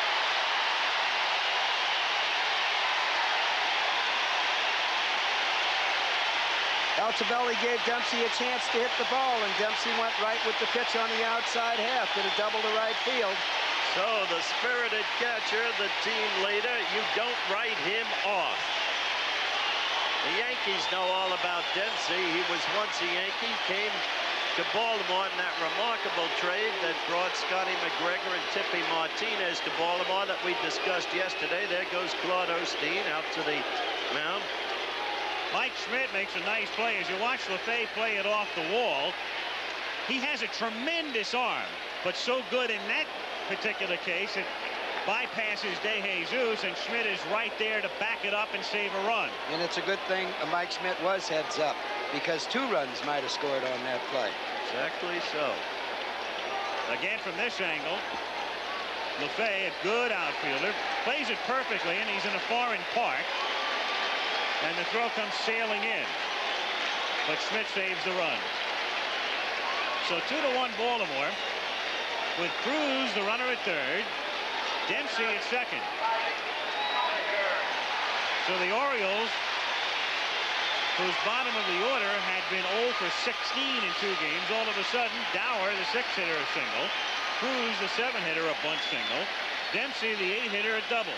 And it's 2-1. And Paul Owens has decided to play his infield halfway. Boddicker is at the plate. A chopper, and that's foul. 0-1. Now watch this. Watch him reach out, hit this ball, take it to right field. That's what you always had him do against the Yankees in the clutch, Earl. When he was with the Yankees, he hit the ball a lot to right field against the Baltimore Orioles. Still nobody out. Baltimore leading 2-1. Boddicker to be followed by Al Bunbury. That was really a classic evidence of a man going outside, going with the pitch. Up high. 1 ball, 1 strike. Outstanding determination by Dempsey. You know, there's a possible chance of a squeeze play here, but I wouldn't risk it here, Earl. I wouldn't risk it here with nobody out. You can take yourself right out of the inning. 2-1 the count. Where you see the squeeze normally is with 1 man out. Key to this inning was still the double flex non-throw by Schmidt because Morgan wasn't covered. Hit to left field on a line to Matthews. Cruz tags. The catch is made. Here comes the throw. It is not in time. 3-1. And Mike Boddicker had a very good cut at that ball. He really did. Especially after not going to the plate all year long.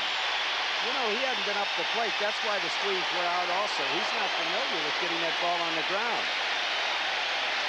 Looked like the play might be close. The throw was off. Left side of the plate. So Baltimore leads at 3-1. Hudson coming into the inning and faced only 1 man over the minimum. And he's been rocked, and he's also going to be out of the game as you watch Matthews again because Owens is going to the mound at this very moment. Well, Owens is going to the mound because he observed what Earl just observed, that Boddicker had a real good cut and slap at that ball. So it'll be Hernandez coming in. 1 out in the 5th inning, 3-1. We'll be back after this word from your local stations.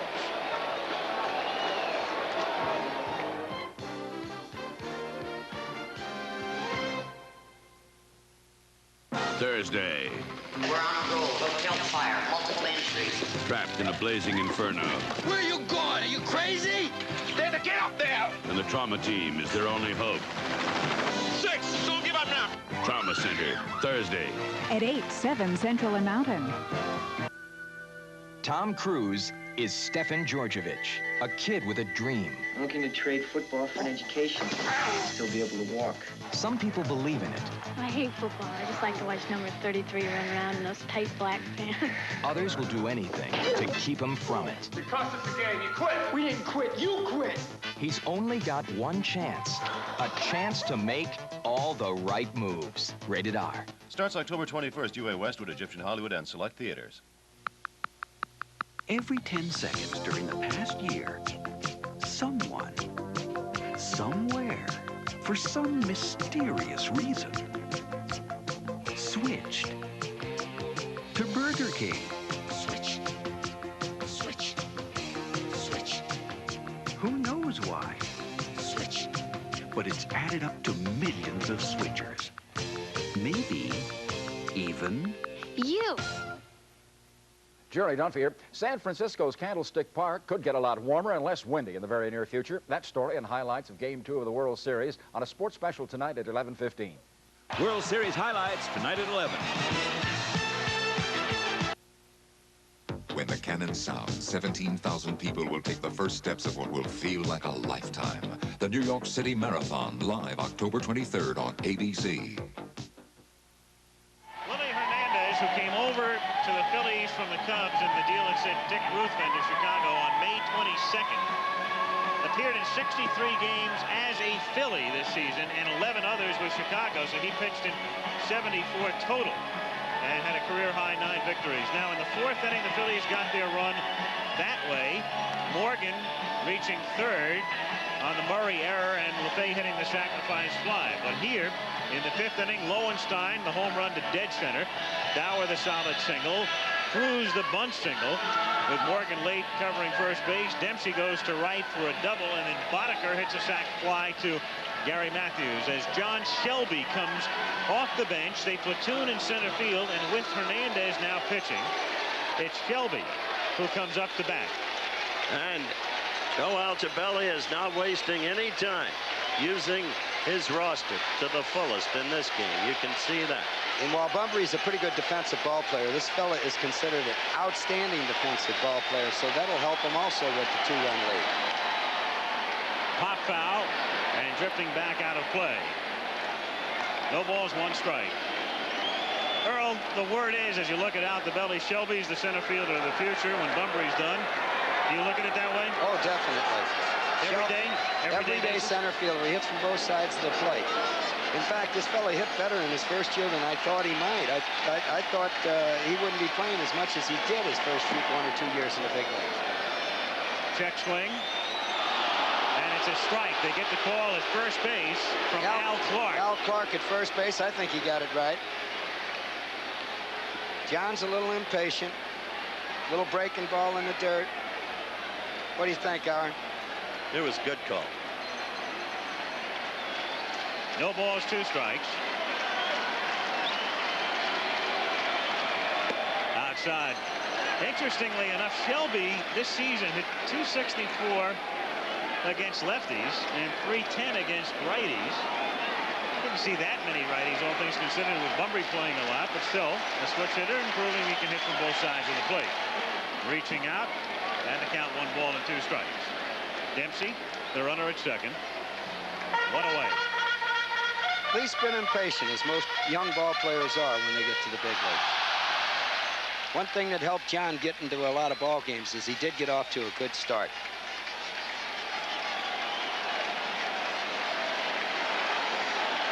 Willie Hernandez, who first came up with the Cubs in 1977.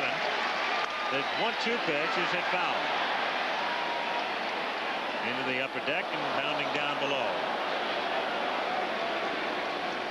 I also will, I believe that Shelby's going to get stronger as the years pass. And as he learns the pitchers in the American League more, he'll learn to pull more.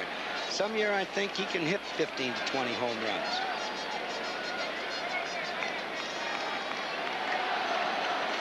Hernandez, that's interesting right there. Through June, didn't give up a homer.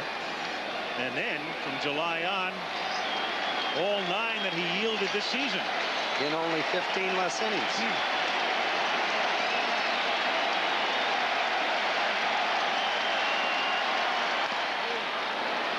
Hernandez shows that screwball. He turned that one over.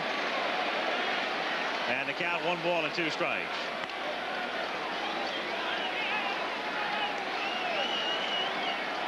Interestingly, Hernandez was originally signed by the Phillies. He came up through their minor league system. Then they sent him to the Cubs. He never made it to the big leagues with Philadelphia initially, and then they get him back in the Ruthven deal in May. Most organizations hate to let a ball player get away and perform for another organization. A lot of times they try and get him back. 1 ball, 2 strikes to count. 3-1 Baltimore. 1 out.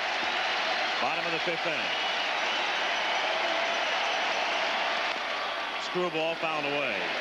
Hernandez was in more games than any left-hander in the majors. 74, as Al mentioned. The only right-handers who pitched in more games this season were Bill Campbell and a fellow named Tekulve. That's funny. I would think that Quisenberry would have been in there with all those saves that he had. Dan wound up with 45 saves this year, and that's strike 3. And Shelby doesn't like the call. He may not like the call, but that was one lovely pitch. He was tied up. Watch this. Get him handcuffed. There's no doubt about it. Inside part of the plate. Oh, yeah. Beautiful pitch. Claude Osteen will go to the mound. Dan Ford coming up as Osteen, the former Dodger left-hander, the pitching coach and part of what they call the Gang of Four, so named by Philadelphia writer Bill Conlin earlier this year. In terms of how the Phillies are guided, as you look at Larry Anderson, who was acquired during the season, warming up in the bullpen. But Owens relies on his coaches, Bobby Wine and Dave Bristol, who has a lot of prior managerial experience, and Claude Osteen, Darren Johnson, Mike Ryan. There on the left, of course, is Al Holland. It's much too early for him. Mike Ryan, bullpen coach, also in the picture there. Holland, who saved last night's game. 3-1 Baltimore. Danny Ford at the plate with 2 down.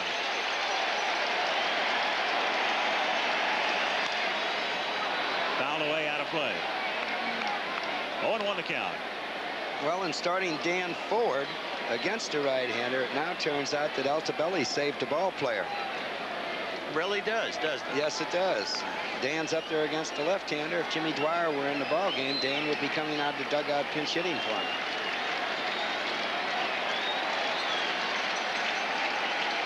Two down. Dempsey at second base.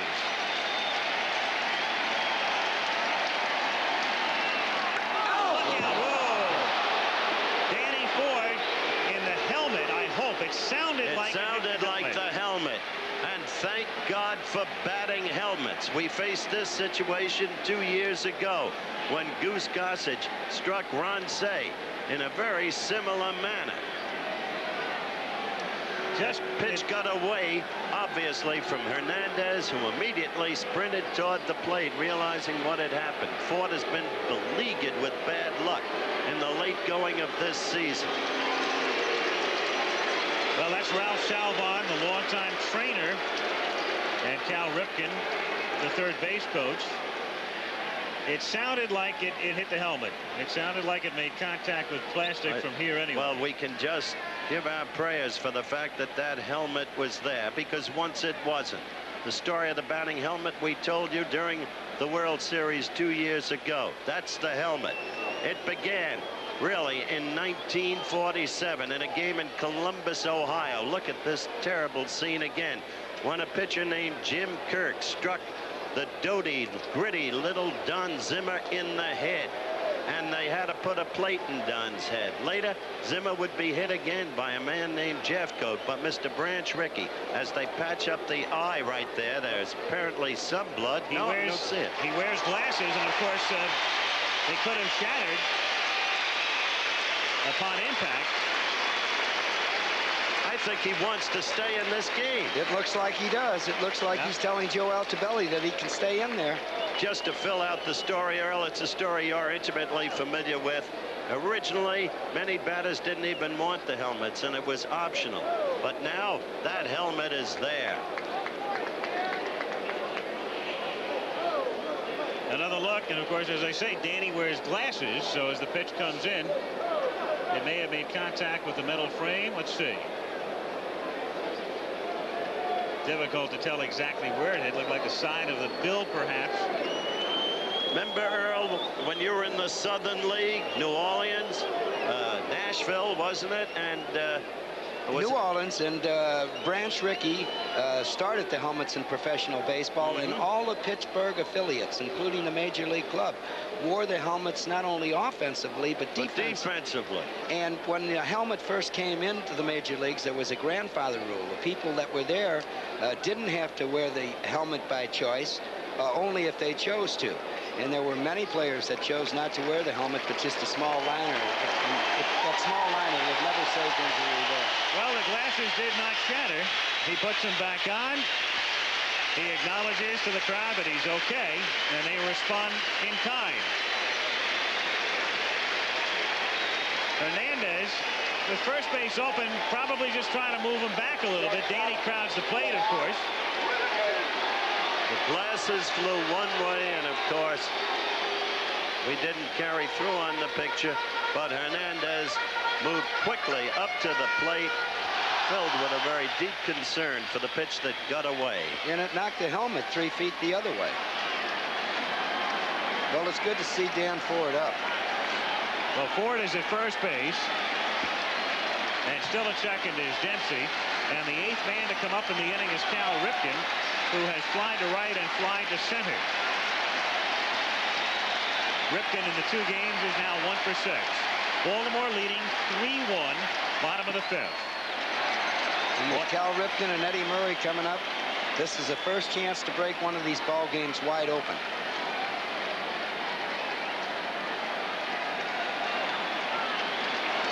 Hernandez, by the way, is due to lead off in the 6th inning.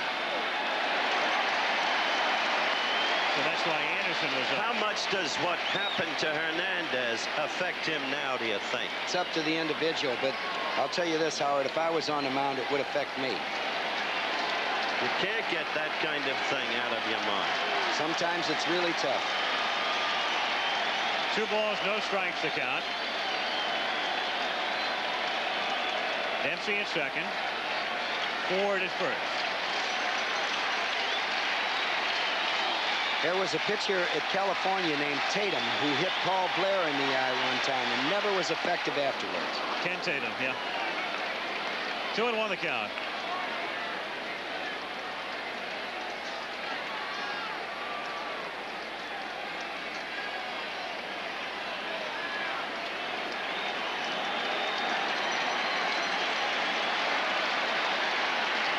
Wasn't one of the reasons that Kevin, although psychology was involved, one of the reasons Kevin's so quit was fear of hitting people. I believe you're right. 2-1 pitch. Ball 3, and the count 3-1. And probably more instances that don't come to mind right off. Well, Steve Blass is another fellow. I mean, all of a sudden, Blass just lost it overnight, and there are a million reasons, I guess. I don't think Steve even knows to this day. But maybe that was one of them.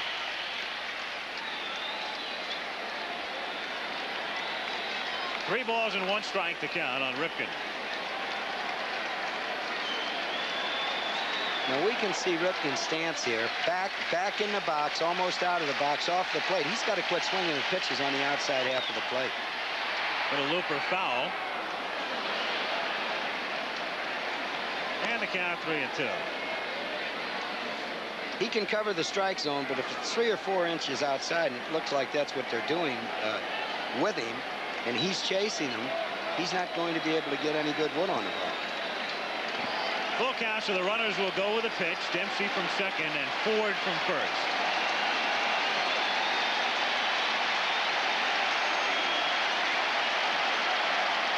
And Ripken nubs it foul, so the runners come back, nubbing it off his foot.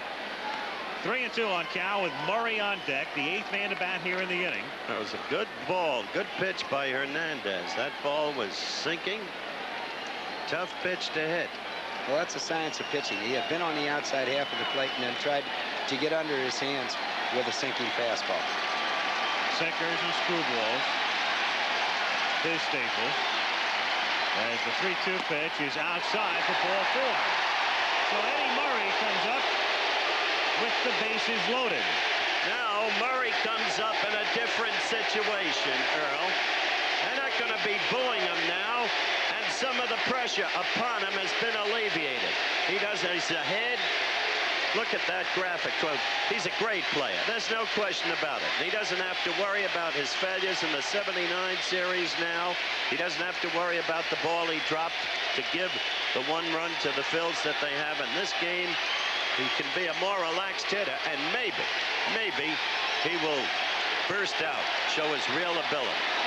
One more thing, Howard, is Hernandez has to throw him a strike or walk in a run. Exactly. 1-0 the count. The walk to Cal Ripken was the first walk not only of the game, but of the series. So 1 ball, no strikes the count. Eddie Murray at the plate. Murray is 1 for 6 in the series. He has fly to center and grounded to third. And he pops it up into center field. Gross says, "I'll take it." And does. So 9 men come up in the inning.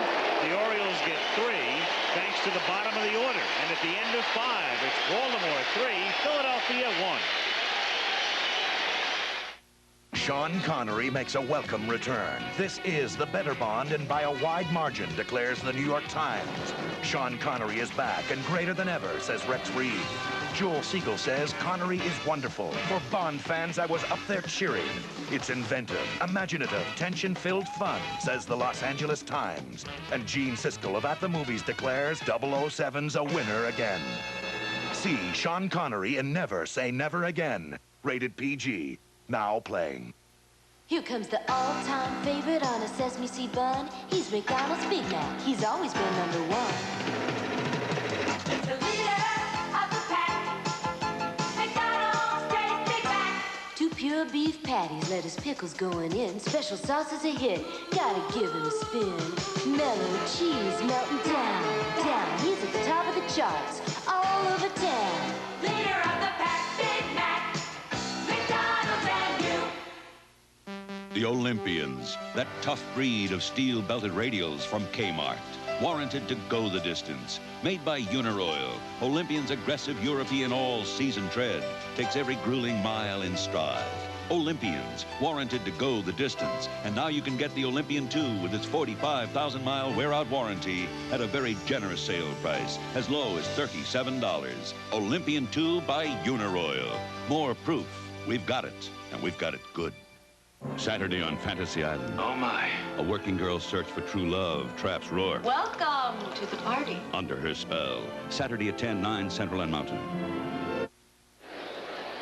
John Shelby stays in the game. He pinch hit for Bunbury and takes Al's spot in the 5th inning. And with Boddicker on the mound, he's taking some extra warm-ups here. Danny Ford took an extra moment or 2 in the dugout and has just gone out to right field. As you look at Von Hayes, who will bat here for Hernandez. So Hernandez comes in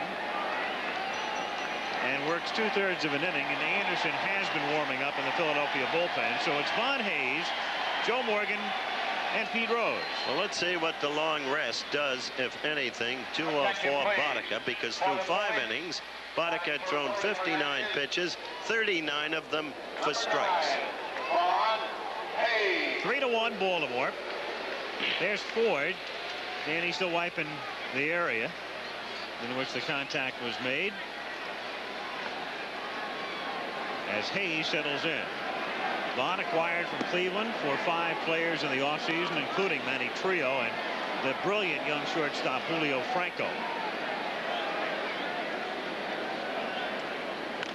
Chopper foul. It's funny, when the Phillies left spring training, they figured they had a solid everyday outfield. It was going to be Matthews in left and the veteran Maddox in center and the newcomer Hayes in right.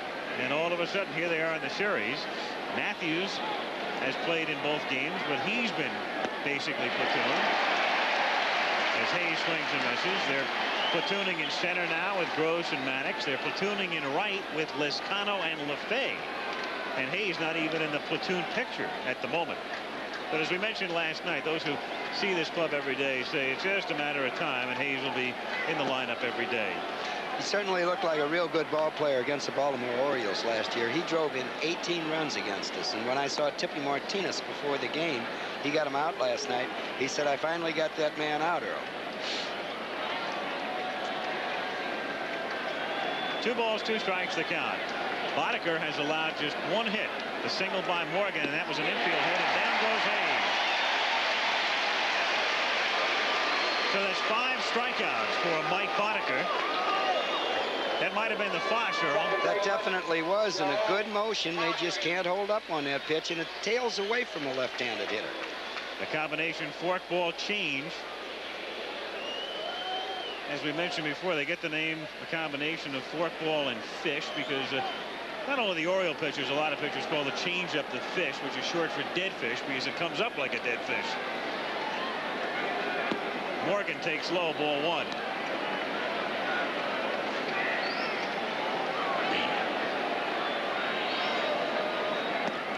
Bluffs a bunt to draw Cruz in, and the count 1 ball and 1 strike. Satch Paige once said, never look back. Joe Morgan never does. He has the capacity to forget a mistake. He's a professional. 2-1. A look in again from the right field foul pole area. And Joe Morgan, who's out in front, and the count 2 balls and 2 strikes. This is an interesting young pitcher. Yes, he is. But be fair to Charles Hudson. He was moving along beautifully. What undid him in the long run was when Schmidt had no one to throw to at first. That set up the whole inning. That certainly helped. Yes, it did. Grounded to the right side. Eddie Murray scooping it up, taking care of him. So 2 down.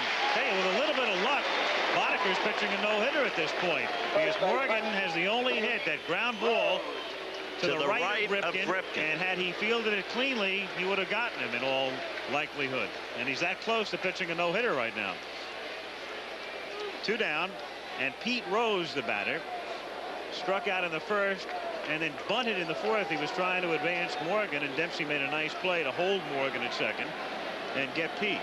So Rose didn't get the sacrifice. A strike, all 1. Give you an evidence of Boddicker's effectiveness in the late going this year. His last 10 starts, his ERA was 1.34. That's fantastic. It's unbelievable. You don't see too many pitchers make Morgan and Rose look as bad at the plate as Boddicker has so far tonight. Pete reaches for it and grounds it to third. Cruz with that gun throws him out. So Boddicker has allowed 1 hit and a run through 6. We've played 5.5. Baltimore 3, Philadelphia 1 in game 2. You're the umpire, as in television presents You Make the Call. In trying to stop a drag bunt hit over the mound, the pitcher throws his glove at the ball. He misses and the batter reaches first. But should the batter get any extra bases? You make the call. Finding the best video game system is a tough game to win. Who plays the most games, the best-selling games? In Television 2, add the new system changer and play all Atari 2600 games. The most games, the best-selling games, like Hubert. Enduro, Burger Time. In Television 2 has the most going for it. More games than Atari and Coleco. Over 430 games. Get in Television 2. It's got the most going for it. When a fielder throws his glove and hits a fair ball, the batter automatically gets 3 bases. But here, the pitcher missed. So if you said the batter shouldn't get any extra bases, then you made the right call. Chevrolet taking charge. 4 years ago, we introduced Chevy Citation, and it became America's most popular front-drive car. But that wasn't good enough for the engineers. Since that time, they've improved its performance, improved its ride, improved its comfort. And after making so many engineering refinements, we made one more change: the name. announcing Chevy Citation 2. Chevrolet. And you. Taking charge. Don't miss it. Unbeaten Nebraska, the #1 team in the nation, battles the upset-minded Missouri Tigers. ABC's NCAA College Football, Saturday. John Lowenstein will lead off in the 6th inning. In the 5th inning, he got things started. The Orioles had been dormant through 4. They'd had only 1 base runner, and then all of a sudden, boom. The home run by Lowenstein to the deepest part of the ballpark, dead center field, with Greg Gross running out of room at the wall. And before the inning was over, 9 men had come to the plate. Charles Hudson was gone. The Orioles had scored 3 and lead it 3-1. And Lowenstein will be facing the 3rd Philadelphia pitcher, right-hander Larry Anderson, who has had a spotty career. He's been pitching in professional baseball since 1971 and spent a good part of that time in the minors. This year, he spent most of the season at Portland in the Pacific Coast League. He was 7-8 there, but his ERA was good, 2.05, and he had 22 saves. He was on loan to Portland during the '83 season, and then the Phillies picked him up. He serves as a middleman with Reed and Holland, the short man. A strike, and the count is 0-1. Anderson, like so many of the relief pitchers today, pitching out of a stretch with nobody on base. 1-1 on Lowenstein, who's homered and doubled. 2 balls and a strike, the count.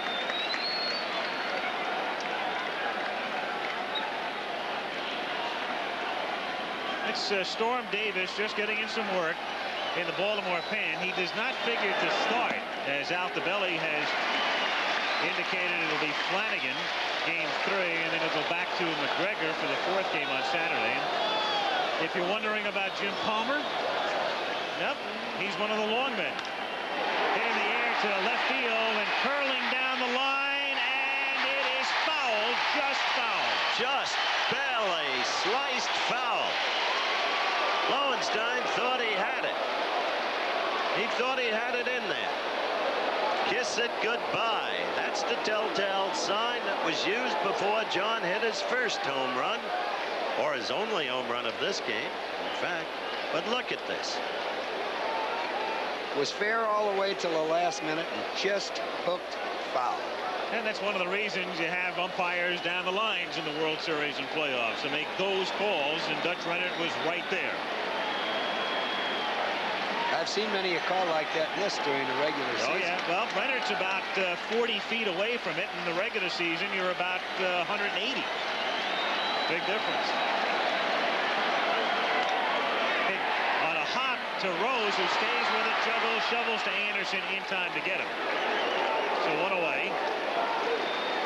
And it will bring up Dower. We were talking about Palmer in the bullpen. As you look again, a little squibber that had a lot of top spin on it, and Pete able to stay with it after he got momentarily handcuffed. Jim Palmer, if you call his house, there's an answering machine. It says, "Hi, this is Jim Palmer. I'm not home. If you need me in an emergency, you can call the ballpark." And here's the number of the ballpark. And then when you get them, ask for the bullpen. That's extension 75. That's like Marv Fleming when he used to be with the Pack and then with the Dolphins, the tight end. Had an answering service. 0-2 the count here. There's Jim. And you used to call Fleming, and the service would answer. This is Marv Elrod Hendricks, the one-time pitcher under Earl Weaver. Yes, he was. That's outside. Fleming's message was, "You can reach me at the Super Bowl." At a point in time, he had been in more Super Bowls than any other active player. 1 ball, 2 strikes the count. And it's fouled away. Danny Ford will look at Danny, who looks none the worse for wear, and he indicates, as he knows the camera's on him, that everything's okay. That's good to see. He's a remarkable fellow. Nice scene when he trotted out to right field.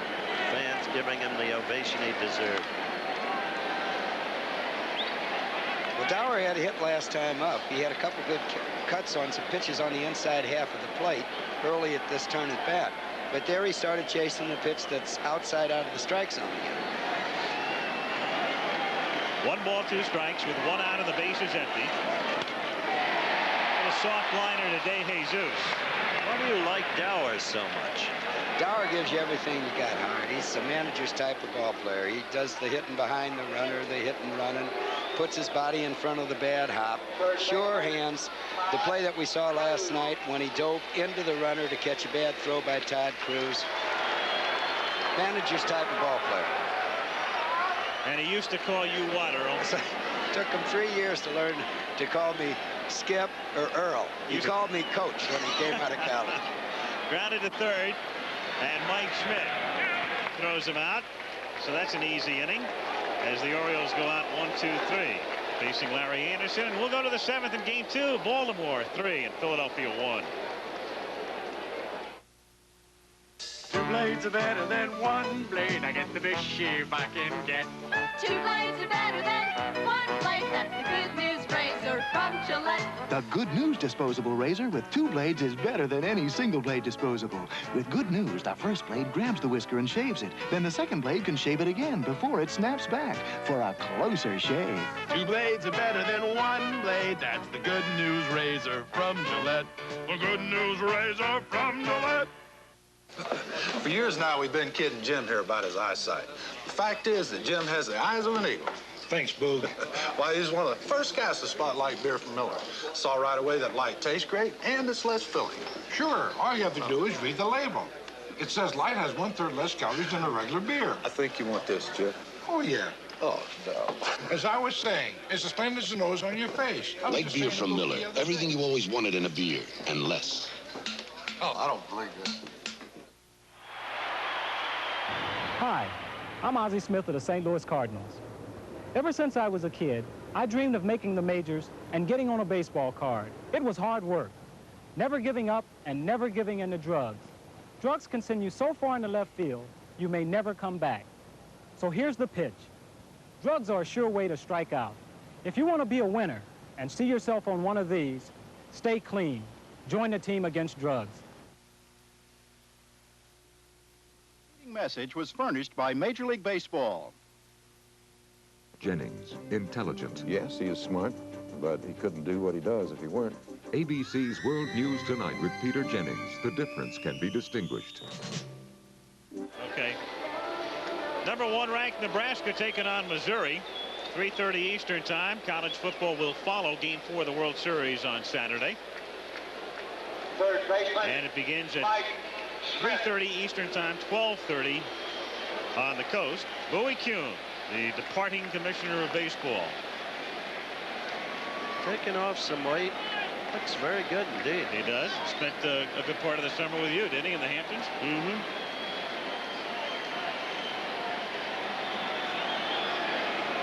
Seventh inning as Mike Schmidt leads off by taking a strike. 0-1. Schmidt, LeFay, and then Matthews. Boddicker. A 1-hit shutout through 6. 1-1. This is a big inning for him. 226, lowest in the major leagues on grass fields this season. 2 games in this series. Phillies have batted 120. Well, that's all well and good. The game's played between the white lines, and Schmidt is a great hitter. Foul ball. 1 ball and 2 strikes on Mike Schmidt. Phillies last night had 5 hits, 3 singles, and the 2 homers by Morgan and Maddox. And tonight, just that infield single by Morgan. Their run unearned. It's 3-1 Baltimore as they try to square the series. Yet the Phillies are still up 1-0 with a 120 team batting average. Well, the Phillies have been a resourceful team this season. A team that wins a pennant with a collective batting average of .249. We talked about the adversity they've been through last night, the change of managers. It's not at all the team that they thought they would field when they left spring training. Foul back.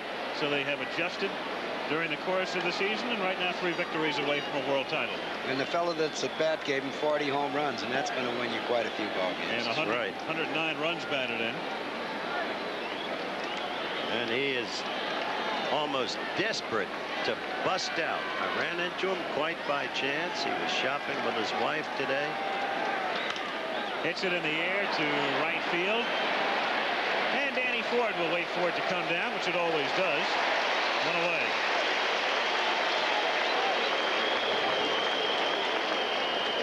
It'll bring up LaFay.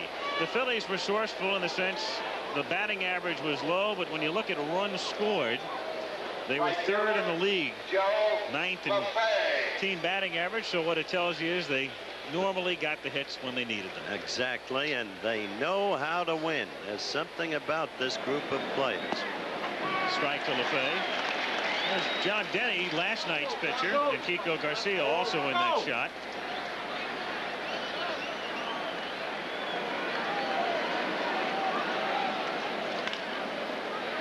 Eddie Murray will make it 3 unassisted in the scorebook.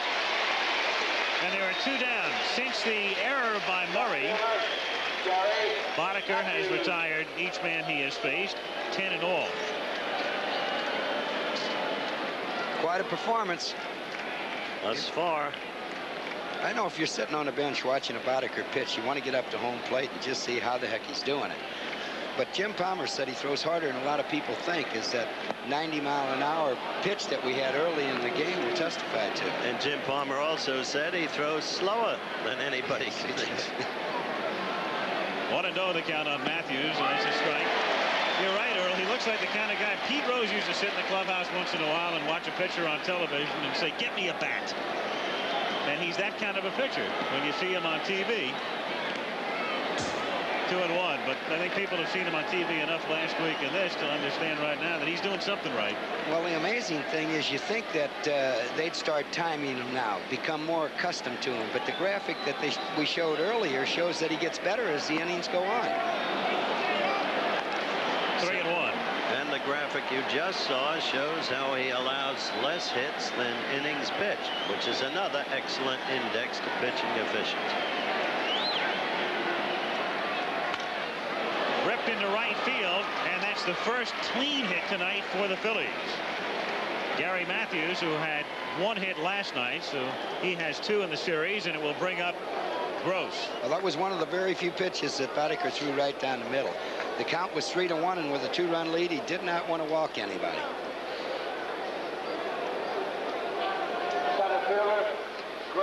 Greg Gross has grounded to second and grounded to short.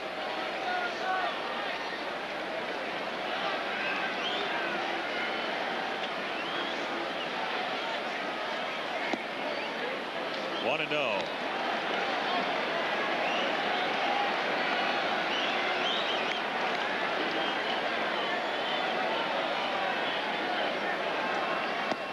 A strike. Interesting. Most of the National League clubs would play Gross around to left in a very pronounced fashion. The Orioles pretty close, as you can see there, to straight away. With the center fielder shading just the least bit to left field. 2-1. It's interesting, though, to watch the alignments, because we see one league all the time. Most teams play most hitters about the same, and then they get into the series, and all of a sudden, on the basis of the scouts, normally, it sometimes changes. The infield is straight away all the way. 2-2 the count. Gross is a slap hitter, likes to go to left field. He's hit only 6 homers in his career, and 5 of those came in one year, 1977, with Sammy Stewart throwing in the bullpen for Baltimore. How much credence did you give to scouting reports at World Series? I studied him, Howard. Well, he goes to the left side on the ground, and it's Cruz going to Dower just in time. So Gross went according to Hoyle, and the Orioles were lucky to throw out Matthews on the 4th. No runs, a hit, and a man left on.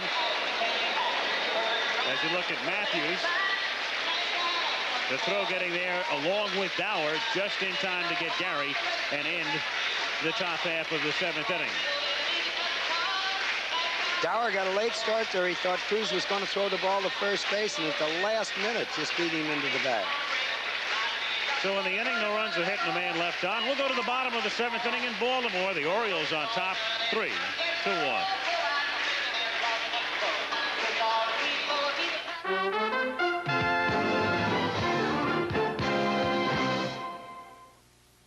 Thursday. Hello, baby. Mr. Hart needs a shoulder to cry on. He doesn't know you have shoulders. 9 to 5. Then Sharon's grandmother comes to visit. When he finds out we're divorced, it'll kill her. Cause of death, Jack. It's not easy.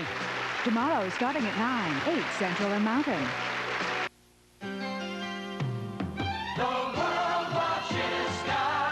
Scotch video cassettes mean vivid pictures in every language, vibrant colors every time. Watching your favorites day after day, keeping the wonder play after play, knowing the color and brightness will stay. The world watches Scotch, the whole world over and over. Available at Warehouse Records and Big Ben stores.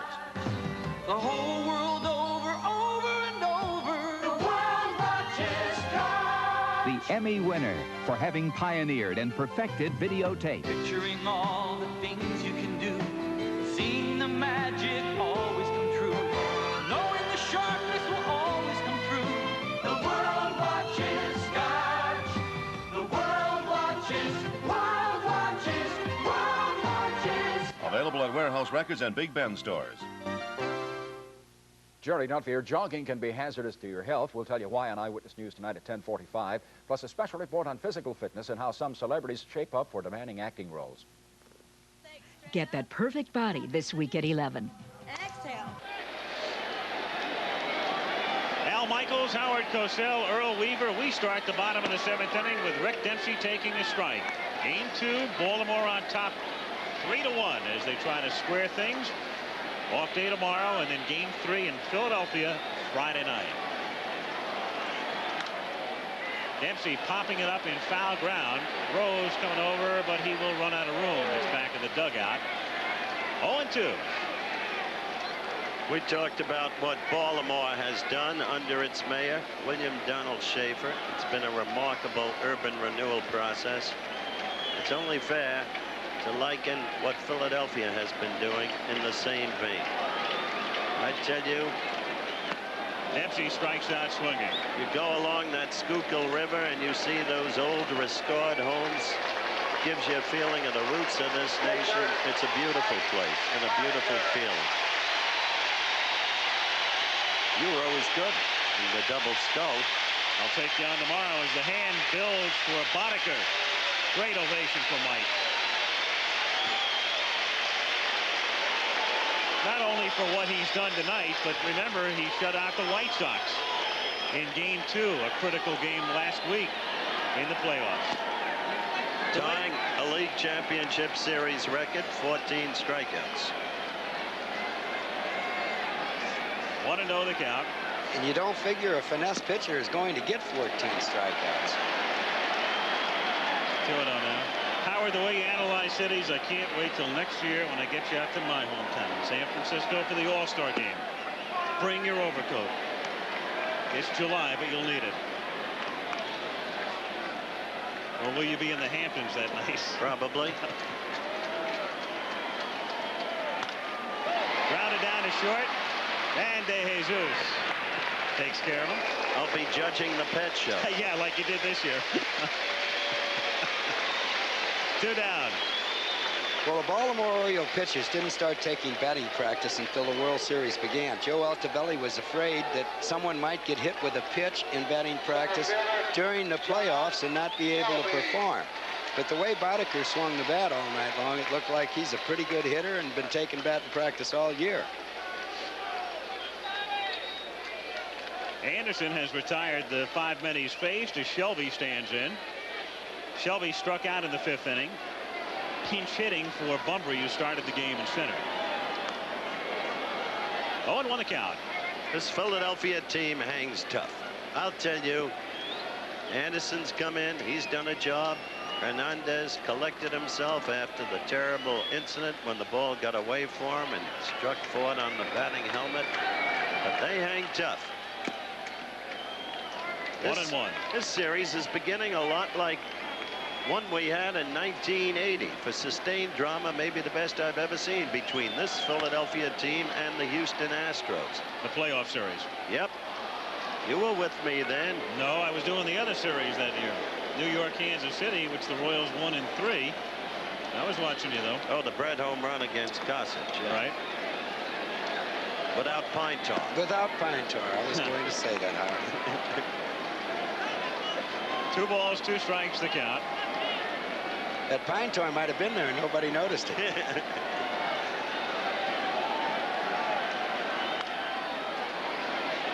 Into the upper deck.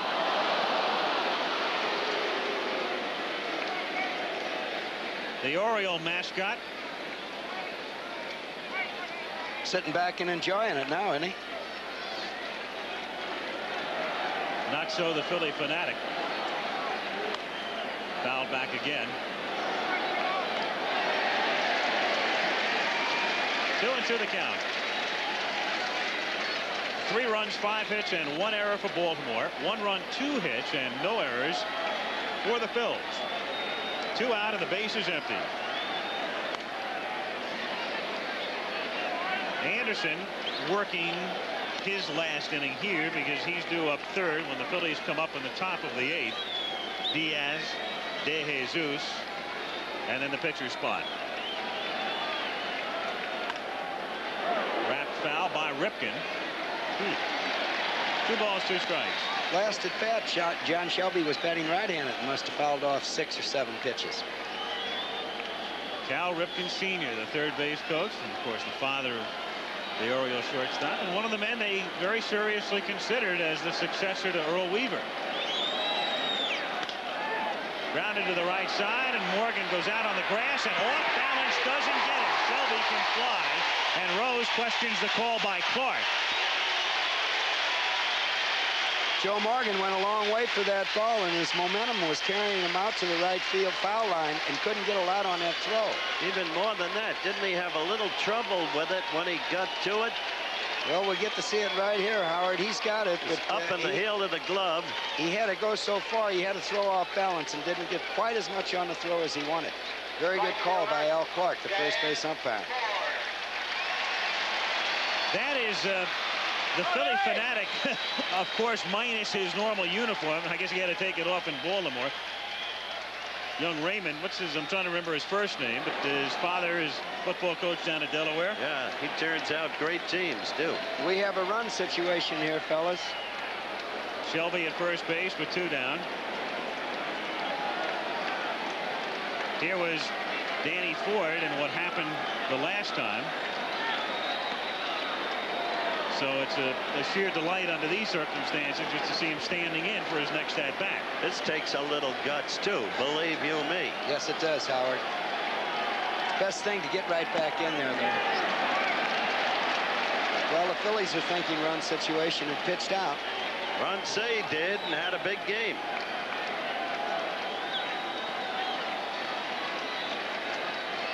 Came back after the trip east from Los Angeles and had a big game against the Yanks. 1 ball, 1 strike the count. Right now, Shelby's going to go the first chance he gets. Anytime he feels like he's got a good jump on the pitcher, he's going to take off and try to steal second base. I'm not going to ask you if they changed signs, Earl, but are the signs different than they were when you were here? Yes, they are. Can you tell? Okay. In other words, you want to know if I'm guessing or got some inside information. You better believe it. 1 ball, 2 strikes. Situation calls for it. If you can get it, try to get it. All right, is he going here? Might even have another pitch out. I'd be a little afraid of another pitch out right here. All right. Count 1 and 2. So you would keep him at first? I'd let him go if he gets a jump. Pitch out, you're right, and they keep him at first, and the count is 2 and 2. I'd have been thrown out, but I definitely have him running right now. Okay. He'll go now. There's Boddicker looking on. Nicely chiseled features.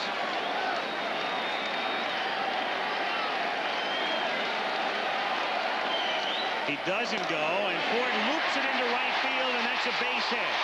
And Shelby will go to third. So runners at first and third as the Orioles seek insurance with 2 out in the bottom of the 7th.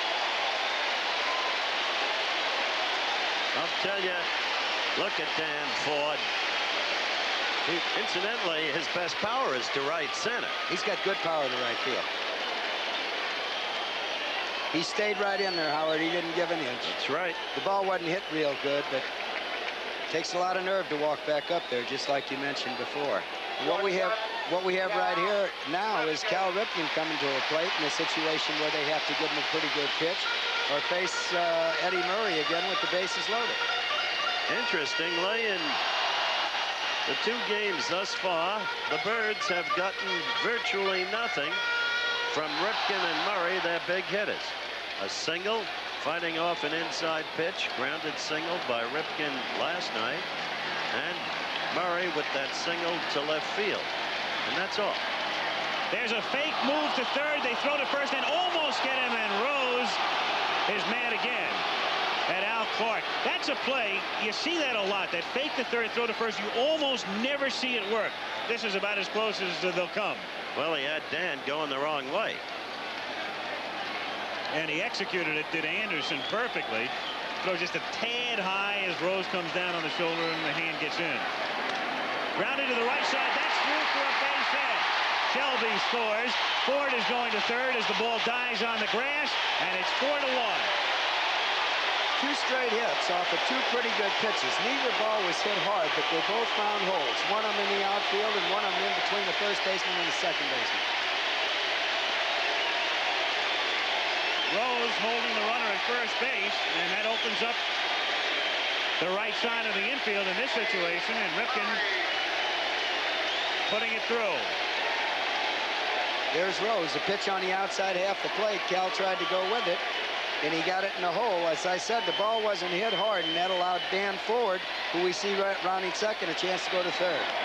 Murray fouls it back, and the count 0-1.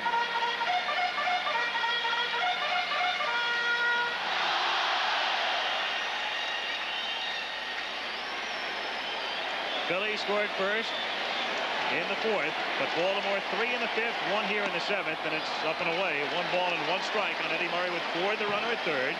Ripken in first. All this coming with 2 down. Anderson had retired the 5 men he had faced. Then singles by Shelby, the infield hit on a close play at first, the looping single by Ford, and the bouncing single to right by Ripken. So they're not teeing off on Anderson, but they produced. 2-1. Secret of a team's success is for everybody to pitch in. Both the players on the Phillies and the Orioles did that all year. Grounded down to Morgan, and Eddie Murray leaves a couple of more. So Murray tonight alone has stranded 5, but the Orioles get 1 more, and after 7 lead it 4-1 in Baltimore. These days, there are lots of ways to bring great entertainment to your TV. Now, here's my favorite, the RCA video disc player, because it gives me so much. Not just great entertainment, but a remarkable picture, even full stereo sound, and nearly 1,000 discs. Movies, music video, kid shows, and more. And now there are 3 new reasons to buy. A free disc, a 5-day money-back offer, and no finance charges if you buy now. RCA video disc. See your RCA dealer. He's only 3, and already he's reaching out, seeking, and looking to you to point the way. Now is when a Texas Instruments home computer can give him a real head start. With more educational cartridges than any other computer, they challenge, encourage, make learning fun. The home computer from Texas Instruments. Don't put it off. If you're looking for an investment firm, I've got some advice for you. I want to tell you the single best way to choose that investment firm. Just ask a lot of investors a lot of questions. Ask if their broker really listens, really cares, and ask them how they're doing. I'm telling you this because I believe you're going to hear a lot of good things about one company, Dean Witter. I think you'll find Dean Witter worth asking about. Dean Witter, worth asking about. Sunday. Oh, I'd like to see you. Mark puts the moves on a deadly dame. You rang, sir. Who's too hot to handle. Hold me. Hardcastle and McCormick, Sunday at 8. That's quite a sight from the Goodyear blimp, cruising above Memorial Stadium in Baltimore. He worried me. He seemed awfully low. Good zoom lens, though. That's what it is. It's that shot. They're the available pinch hitters for the Phillies. So if you're Owens, you're looking at all right-handed batters. The lefty on the bench tonight was Von Hayes, and he's already been used. He struck out in the 6th inning. Bo Diaz will lead off in the 8th inning and takes a pitch that just misses inside. Ball 1. Joe Altobelli, sitting in the Baltimore bench, knows that all those pinch hitters are right-handed. And be interesting to see if he goes with Tippy Martinez, the fellow that's did the short work for him all year, who's left-handed. Well, earlier in last inning, he had Stewart up. There it is again. Good old neighborhood ballpark here in Baltimore. Hilton 54. Remember the time of the football game? Plane came in here into the seats. Fortunately, after the game. Tragically. Private plane landed in the upper deck about, I guess, what, 6 or 7 years ago after an NFL playoff game. 2-1 the count. And the count 2-2. There's Steve Carlton. Steve Carlton. Talking to Tony Perez. Mr. Wonderful. Come on, Bo. And Dempsey, that's the last thing an umpire wants to have happen. Rick doesn't believe it. And pitch looked pretty good, didn't it, Earl? It looked like a good pitch, but I'll tell you, Vargo is mad. He's a senior umpire in the National League, and I think he'll be saying something to Dempsey right now or on the next pitch. That is a pretty good pitch, though. He obviously thought it was a touch low, but that pitch looked very good. And a 3-2 delivery. Fisted foul off to the right. 8th inning. Baltimore on top 4-1 as they try to square the series. Had Eddie Murray come through any one of his opportunities, this would have been a laugher. Yes, it would have. That's a looper to the right side and in for a base hit. So keep it in mind, they don't get the call on the 2-2 pitch, and the next thing you know, instead of going back to the bench, he's at first base. And the next thing you know, this Philadelphia team is, as you said, resourceful. They find ways to win. Meanwhile, they will go to the bench here. Juan Samuel, who spent most of the season at Portland, and the Phillies regard him as their second baseman of the future. Brilliant young player. Comes in to pinch run for Diaz, and that means we'll see Ozzie Virgil go back to the plate in the bottom of the inning. So Samuel, the heir apparent to Joe Morgan, runs for Diaz with De Jesus at the plate.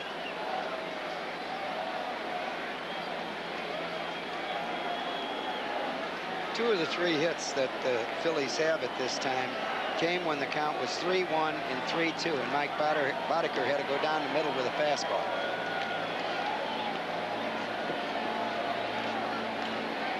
De Jesus, the number 8 hitter. So you have the pitcher's spot next. As De Jesus grounds it to the hole, backhanded by Ripken. He goes to Dower 1, turns it over, not in time. He gets the lead runner, though, as he erases Samuel.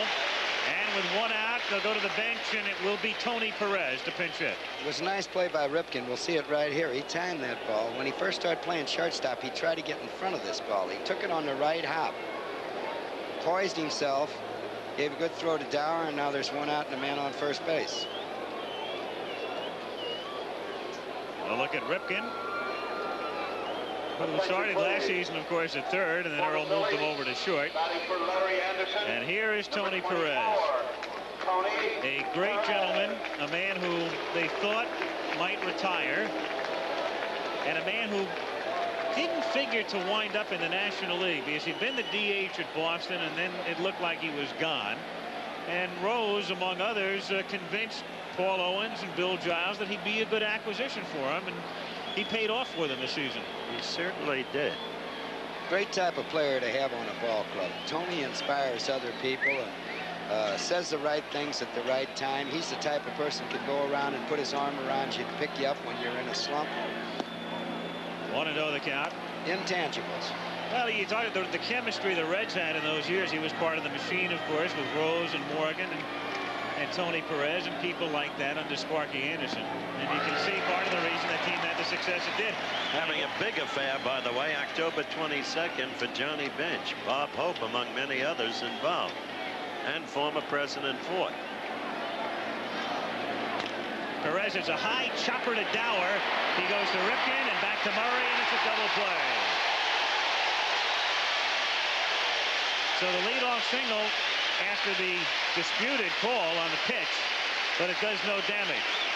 Chopper, and they make it look very easy. Dower over to Ripken and to Murray. And so at the end of 7.5, it remains in game number 2, the Baltimore Orioles 4 and the Philadelphia Phillies 1.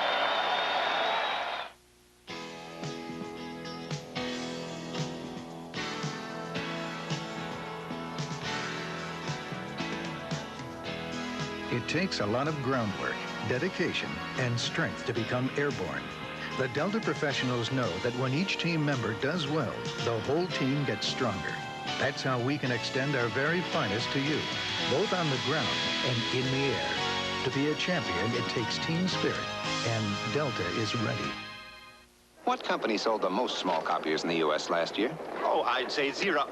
Oh. Number 1, huh?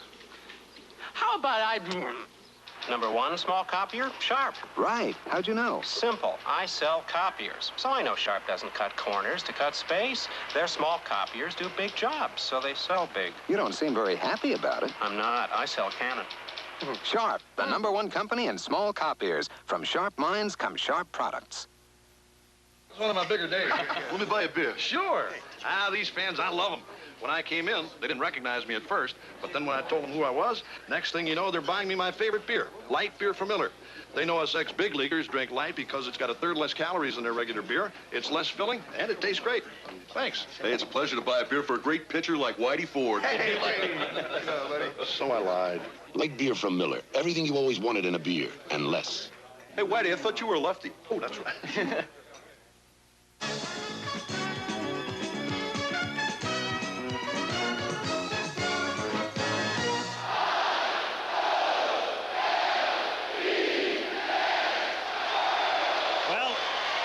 Standard fare here to get the crowd excited. Wild Bill Hagee. He's been doing that since, I guess, 1979 or always when he began that. Yes, Body language and the spelling out of the letters Orioles. New battery. Ron Reed is the pitcher. Ozzie Virgil is the catcher. Ron Reed at the age of 40, and there's Virgil, whose dad, of course, Ozzie Sr., former infielder with several teams and currently the third base coach with the San Diego Padres. Bottom of the 8th inning. John Lowenstein to lead things off. It's 4-1 Baltimore as Reed starts him with a strike. 0-1.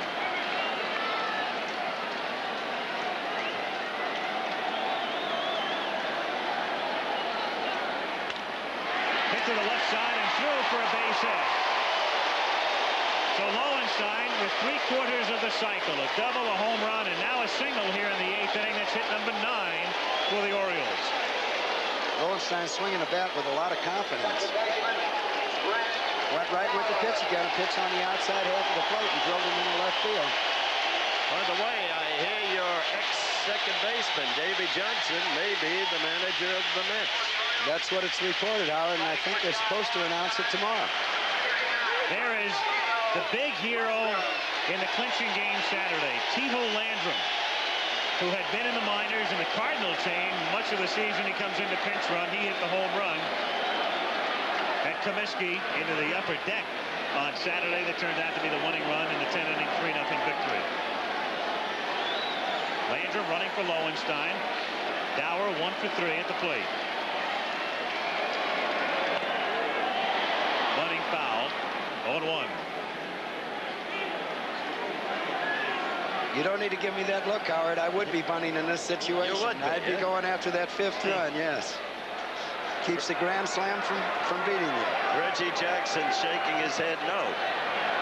Well, if Reggie Jackson was the hitter, I wouldn't be, but Rich Dower is the hitter.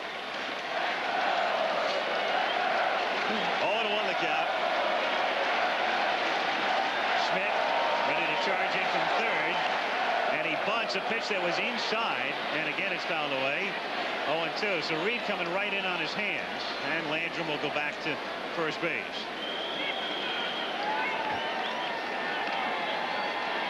Trying to push it. Actually trying to get out of the way. Sacrifice all but eliminate it with 2 strikes. So we might see a hit-and-run play here. John Lowenstein. And remember, he's the man that has turned in the defensive gem of the series last night. 0-2 the count.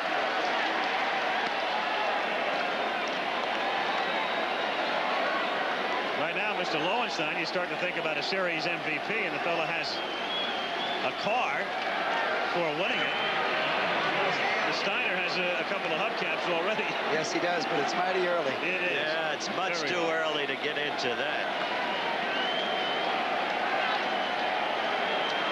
He's still bunting with 2 strikes, and that's strike 3. So Dower can't lay one down.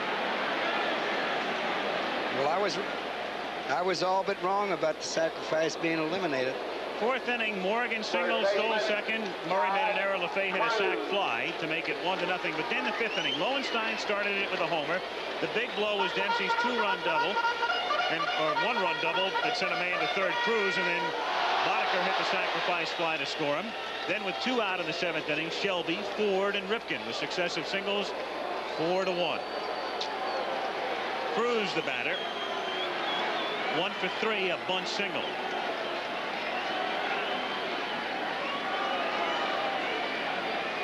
Good chance Landrum might be running right now.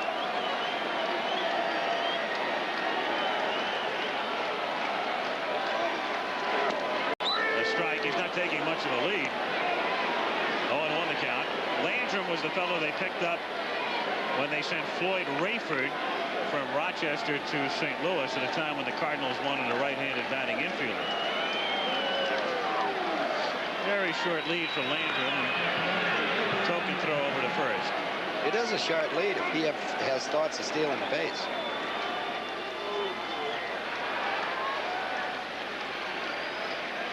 And he goes. Gets a pretty good jump. It swung on and missed, and the throw sails away from De Jesus. So he didn't stretch it out very much, but Landrum was able to get a very good jump on Reed, who, of course, at 6'6", takes a little bit of time to deliver to the plate. Yes, he does, and a lot of runners would like, some of them like to shorten up their lead and try to get that extra 2 steps, try to get the pitcher to forget about him. No balls, 2 strikes to count. 1 away, Landrum at second. Popped up. Rose is in foul ground, calling. 2 away. So we'll see Dempsey, and looking ahead now to the top of the 9th inning when the Phillies come up. We'll see the top of the order: Morgan, Rose, and then Schmidt.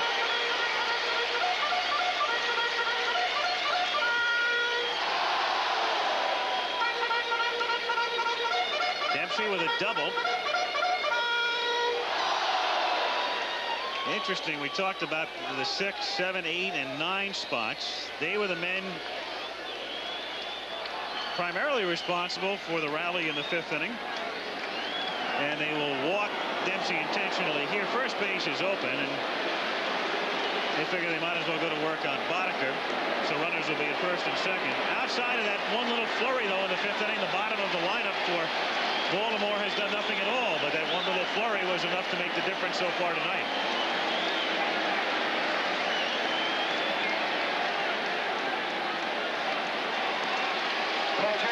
Well, the hand will build as Boddicker comes to the plate.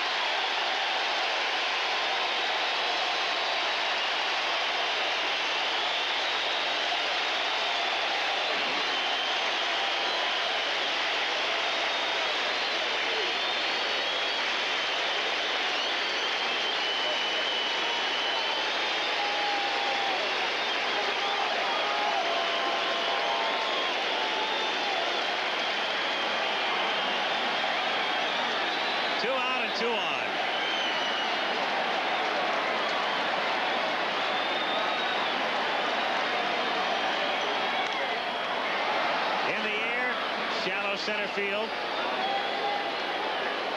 And the threat dies in the glove of Greg Rose. So no runs, a hit, and 2 left. We'll go to the 9th. Baltimore on top by a score of 4-1. We'll be back after this message and a word from your local stations. I'd like to keep that great GM feeling, Mr. Goodwrench, but how am I supposed to know when to do what? Just watch your 75s. 75s? Here, to help you keep that great GM feeling, your GM maintenance schedule calls for a checkup every 7,500 miles. Looks complicated, Mr. Goodwrench. It isn't. All you have to do is watch the top of the charts and your odometer. We take care of the rest. Keep that great GM feeling. Mr. Goodwrench makes it easy. With genuine GM parts. In 1984, people will leave their homelands to attend the largest peacetime event in the world. 10,000 athletes from almost every country on Earth. And Transamerica Insurance and Transamerica Occidental Life will support the dreams of every athlete by insuring the Olympic Games. Because our business is insuring people's dreams. Transamerica. Insurance, finance, manufacturing, transportation, innovation. The power of the pyramid is working for you. Stallone. This time he's fighting for his life. Nighthawk, Sunday at 9. It's simple physics. Pistons in today's 4-cylinder engines work harder than in 8-cylinder engines. That's why there's new STP 4-cylinder oil treatment. Look, independent lab tests show key molecules in most oils are breaking down after just 500 miles. But STP is specially formulated, adding molecules to help prevent dirt buildup and to flex to fight motor oil breakdown. New STP 4-cylinder oil treatment. Big protection for your small engine. World Series highlights tonight at 11. Eusebio Pedrosa in his 17th title defense takes on gutsy Jose Caba, the WBA World Featherweight Championship, when ABC's Wide World of Sports returns October 22nd. Tito Landrum staying in the game, playing left field as we go to the 9th inning in Baltimore. Al Michaels, Howard Cosell, and Earl Weaver at Memorial Stadium, and we'll take the day off tomorrow. And on to Philadelphia Friday. Talk to you at 8 o'clock Eastern Time, 5 o'clock on the West Coast for Game 3, Flanagan against Carlton. So it's Morgan, Rose, and Schmidt facing Boddicker, who has faced 3 men over the minimum. He has allowed 3 hits. He hasn't walked a man, and he has struck out 5 as the Orioles try to square the series at a game apiece. A strike. You know, there's a little Walter Mitty in all of us. What goes through this fella's mind right now? Kid out of rural Iowa, starts the season in the minors. Morgan hits a fly ball to center, and now that kid from rural Iowa, and Shelby makes the catch, is 2 outs away from winning the 2nd game of the World Series after pitching a shutout in the playoffs. What goes through his mind right now? I got to get these guys out. I got to get these guys out. I got to get these guys out. That's all that's on his mind right now. That's what he should be thinking, too, Howard. And he told me yesterday that he wasn't going to get nervous, or at least he hadn't up to that point. And he certainly has looked tonight like he wasn't nervous. This is a team you can't make a pitching mistake against, he said. And he's absolutely right. Pete Rose takes a strike. But it's a night you know that down the line he'll sit back and savor with relish. Chopper. Boddicker over to Murray. So 2 down. And were it not for Ripken juggling the grounder by Morgan, Boddicker would be on the verge of a 2nd straight postseason shutout. Here's Schmidt. There's no question this is a remarkable young pitcher.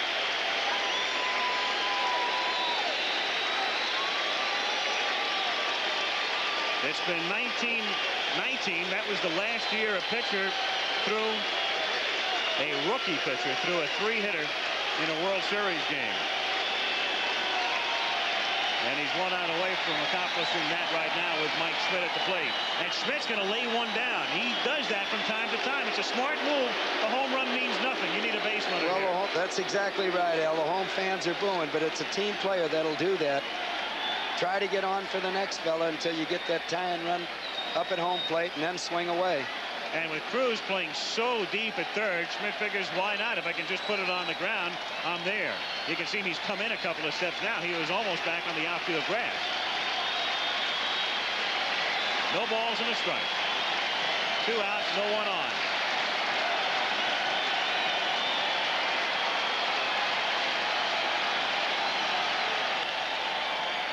Foul ball.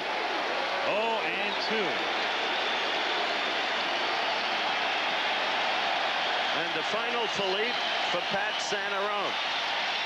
Yes, that's right. The groundskeeper. He made this field not only playable, but we didn't see the slipping and sliding that we thought we might. The crowd rising as one. They want Boddicker to end it with a flourish. With a strikeout if he can. And he does.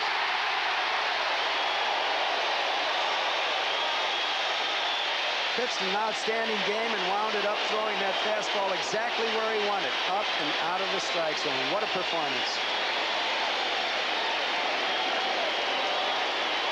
He starts the season in Rochester in the International League and plays in front of crowds of 3 and 4 and 5,000.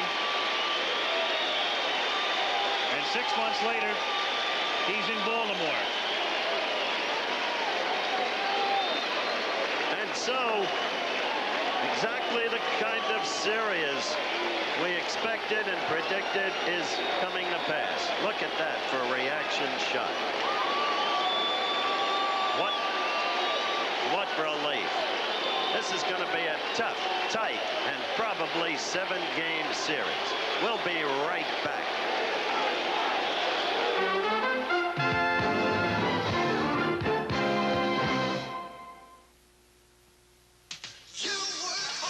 Working hard when the pressure's on could mean perspiration odor. New Right Guard antiperspirant helps stop wetness better than the leading spray as it kills the bacteria that cause perspiration odor.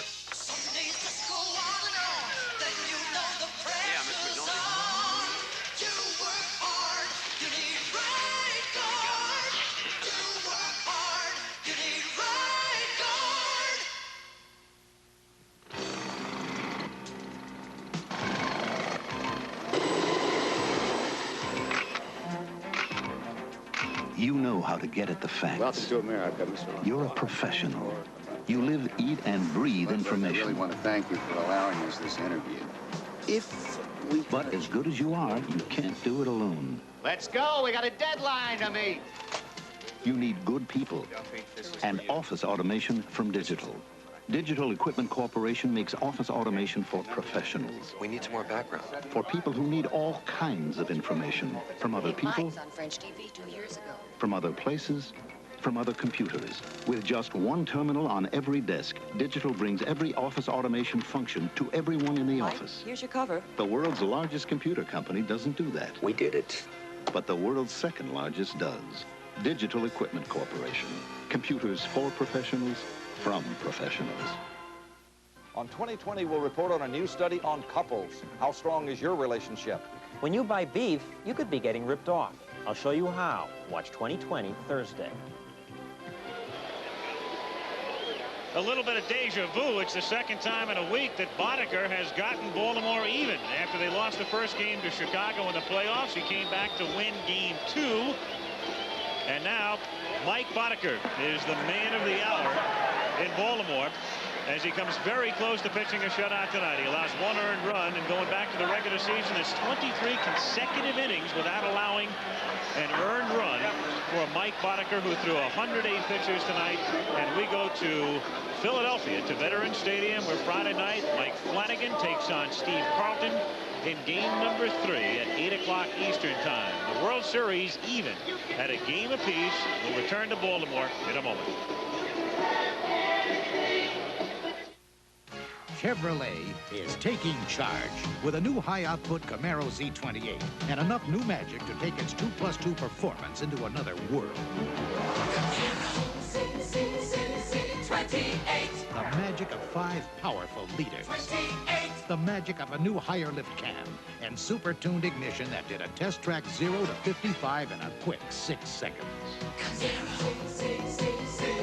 28. the magic of improved suspension. 28. Suspension that delivers remarkable new handling.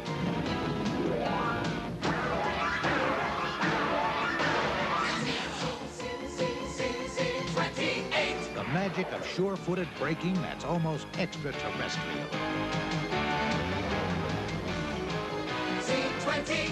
Camaro, more beauty and a lot more beast. Chevrolet. And you. Taking charge. A dog shows he loves you in so many ways, and all he wants from you is just a little praise. Dogs love the taste of praise. Dogs love praise. Your dog deserves praise. Praise dog food from Purina. Soft, chewy chunks with real meat and delicious crunchy nuggets. Dogs love praise better than any leading dry. It shows you love him in so many ways. Dogs love praise. Don't miss it. Unbeaten Nebraska, the #1 team in the nation, battles the upset-minded Missouri Tigers. ABC's NCAA College Football, Saturday. And we thank Alan Roth up here in the booth, Steve Hurt for the graphics, Al Michaels, Howard Cosell, Earl Weaver saying good night from Baltimore. Final score right there, 4-1, Orioles series even, a game apiece. Stay tuned for ABC News Nightline. That immediately follows your late local news. Blimp provided by the Goodyear Tire and Rubber Corporation. Travel arrangements made through and a promotional fee paid by United Airlines, the official airline of the 1984 LA Olympic Games and proud sponsor of the United States Olympic team. Coverage of the 1983 World Series has been a presentation of ABC Sports, recognized around the world as the leader in sports television.